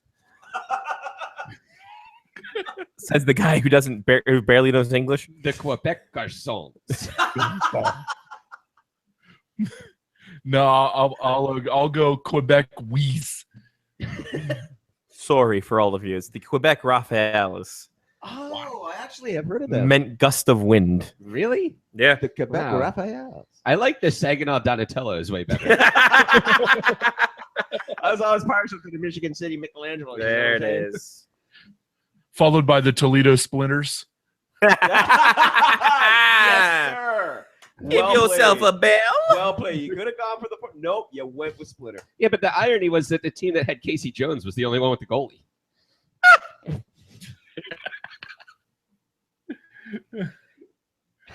That was deep. I know. That was deep. That was a deep cut. That was deep. That was a deep cut. Lyle, one more round. All right. Draft show. We got 4 rounds on Okay, this one. one more round. All Could right. go 7. All right. Because we're already moving it One on more 3 round. hours. Yeah. This is a big one, but it's fun. That's what she said. About my dick. And sex shop. Come on. I had to throw that out there. I knew you guys were going to jump all over it. That's what she said. I'm not only throwing them out there, I'm also throwing the punchline right after. Hey, Lyle. Lyle. Lyle! Hey, Scotty. Long Beach, California is a place that you said there's so much drama in. There really is. Letting that sit for effect, and here we go. They played in the IHL So true. from 1996 to the end of days in 2001. Played in Long Beach. Name that IHL team. The Long Beach Gulls. Sorry. I'll take it. Yep. Ice Dogs. Boom. Hey! Give yourself a bell. Doesn't count. Nope. But you got it anyway. You It's, got it it's anyway. more than any of these other guys. No, but Lyle has 2 that don't I count. had 2. Yeah. That's true. But you didn't answer because you refused the answer because you No, were a no, bitter I bear. answered the You were first a one. I bitter. didn't answer the second one because you pissed me off. And you're just the asshole that Quebec hasn't given me the Citadel. team that's a You're Cougars yet. Halifax It's Citadels, true. I should say. I really have not, Johnny. You're right. Halifax Citadels. My home city, for God's sake. I'm sitting there going, you son of a bitch. He knew it, too. He did. You did. You knew that I would know that one. Yep. And that's why I did it because screw you, Ted. All right. Here we go. Matt. Yeah. Matt. Yeah. You said in a tweet once At Cinnamon Thunder. that the Indianapolis area is the best damn area you've ever had in your life. I've had a lot To of get- area. Yeah. To get a lot of open container laws abolished. Okay. This team played in 1979 to 1987 in Indianapolis. Sorry. Yep. There we go. And before they moved to Colorado, name this IHL team. I believe it was resurrected when they went to the old CHL, but I will say the Indianapolis Ice. Sorry, not this Indianapolis team. This was the Indianapolis Checkers. Though the Indianapolis Ice was a thing later on in the IHL years. It was. But sadly wrong. Sadly not in this venture. The Ice came in 1988. 88. Johnny. I told you were going to hear sorry. I would feel like I feel like Checkers would be a bad name because the players can only move in one direction. You have to king them in order to let them come back. Wow. That took me a minute. Okay, the booze is working then, yeah. I was just like, wait a minute. And it's like, okay. Yep, I got it. Checkers. Oh, yeah, I got it too, but I was watching Scotty's reaction. I thought he was going to be right on it. Oh, yeah. All right, Johnny, last one. Yes, sir. Johnny. You said this time in your life, for reasons you will not explain, was San Francisco, California. That's true. It was a weird part. You said you went there to renovate where this team played. On that. Cow Palace. Well, I renovated the Cow Palace already. Ladies. He played only one season, 1995-96. But they left an indelible mark on that area. And by indelible, I mean not really one at all. Johnny, name this San Francisco IHL team.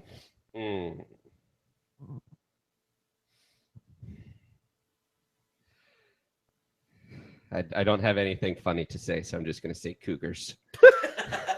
That's his go-to, ladies and gentlemen.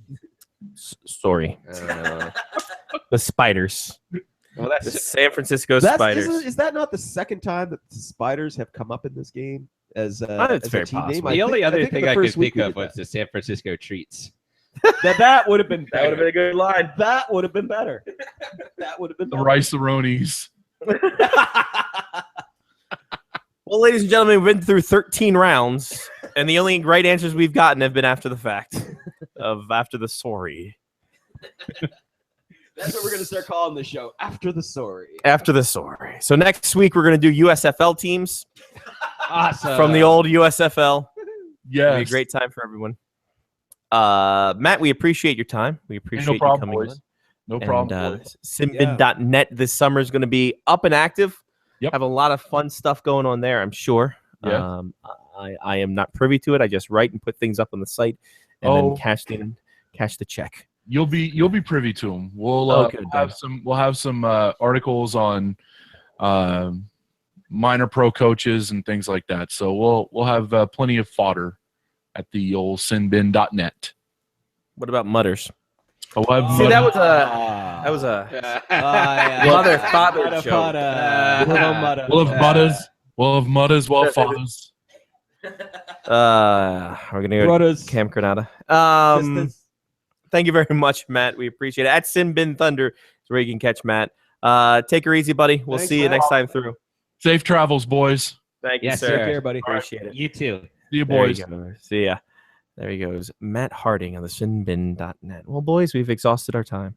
It's time for us to now go. And this has been one of the best Snook. post shows we've done, I think, in quite a while. Yeah, we talked a little bit over 30% hockey, but I mean, outside of that, yeah. But well, we had fun, but we also, we touched on. We're informative. Yeah, but we touched on some of the depressing issues in the NHL of the day and of the draft and of free agency. I think this show we can make into 2 weeks worth because we talked about 60%. So we can make this 2 weeks worth of show. Okay, I'll cut it in half. Do it exactly. Part 1 and part 2. I of will our cut it extravaganza. mid-sentence, just for giggles. and then add my own to be continued at the end. And he'll cut it right in the middle of when I'm talking in my spiel, and it'll be a freeze frame of me like this. He talks about something how he says something incriminating, and then we cut him off. It'd be great. to be continued. All right. At a later date. It won't even be the week after. It'll just be like 6 months later. We'll call it the Shawno Upload Special. The Shawno Upload Special. All right, shout outs, Johnny P. I'm gonna give a shout out to Lackawanna. Yeah, it's a good place. I like it. Shout out to Buffalo Joe Pesci, who drove us to Riverworks for the that fucking guy for the party. Holy Jesus! For the party. Buffalo Thursday Stan. night. Buffalo Stan. Yeah, actually, we have a spin-off show coming. It's going to be Stan and Friends. We're just going to travel to different cities and find their city's Joe Pesci and have them on with Stan for hours at a time. So that's be on the lookout for the spin-off face-off hockey show. Face-off hockey show, Stan and Friends. This guy was a trip. He will. And I don't know what was more fun though, listening to Buffalo's Joe Pesci or the lady that drove us home who was using Google Maps and almost turned us into a bridge. But other than that. And then Thursday night was great. I give a shout out to Buffalo Cab Systems. Apparently, we won the lottery by getting 2 in the same night. Yeah. A shout out to Riverworks. The bar or the waiter that we had at Riverworks was great. He was going to undercut the cabs and drive us home for less, but we thought it wasn't going to be safe. And then the post-apocalyptic scene as you walked out of the place. that is Buffalo. The fabricators, you gotta love them. Shout out to USA Soccer. Let's go, USA Soccer. We got USA tonight. We have Italy, Spain Monday, and I will be home and off work on Monday as well, watching soccer. So take that to all you people, all you soccer haters out there. Suck it. There we go. Lyle. Yeah, very quick. Obviously, WestJet for fly me to Toronto without having to stop in Montreal. Huzzah! Avis Rental Car for giving me that Chevy Cruze. That was fantastico. Big shout out to Johnny P for doing a fantastic first-rate job. All seriousness, getting this hotel. This was sweet. It was fantastic. And to the good people of Buffalo, I have to honestly say I only met one person who was cranky, and that was the woman serving breakfast, this complimentary breakfast. This I also morning. produced the whole show, Lyle. Yeah, don't slight the production role. Of course. Yeah, the good people of Buffalo, and to your weather, because I was expecting god-awful humidity, and it was actually very pleasant. So thank you very much, Buffalo. I took care of that too. All right. Shout out for Johnny for doing all those things Lyle mentioned and production. Also for shooting a hell of a game. Shout out to Lyle for coming down and enjoying himself and driving me around to the arena. That was fun. My pleasure. Shout out to Riverworks because that could have been one of the funnest places I've ever been to. When you walk in and there's indie wrestling class going on a stage, and you're standing on a roller derby rink. It's aces. That place is like Chelsea Piers West. So that's pretty cool. Shout out to United for not losing my bags or anything like that. So hooray for that. And shout out Buffalo was fun. Buffalo was really fun. A lot of cool people. A lot of who knows? Maybe that's just because the Buffalo News is like, now listen, there's going to be a lot of people from out of town here. Be on your best damn behavior. But no, we've had a lot of good people come in here. So yeah, it's been a fun time, but our time is done. We're gonna go find Sean Leahy and drink with him, and then berate him about his skin tone. So that's gonna be fun. All right.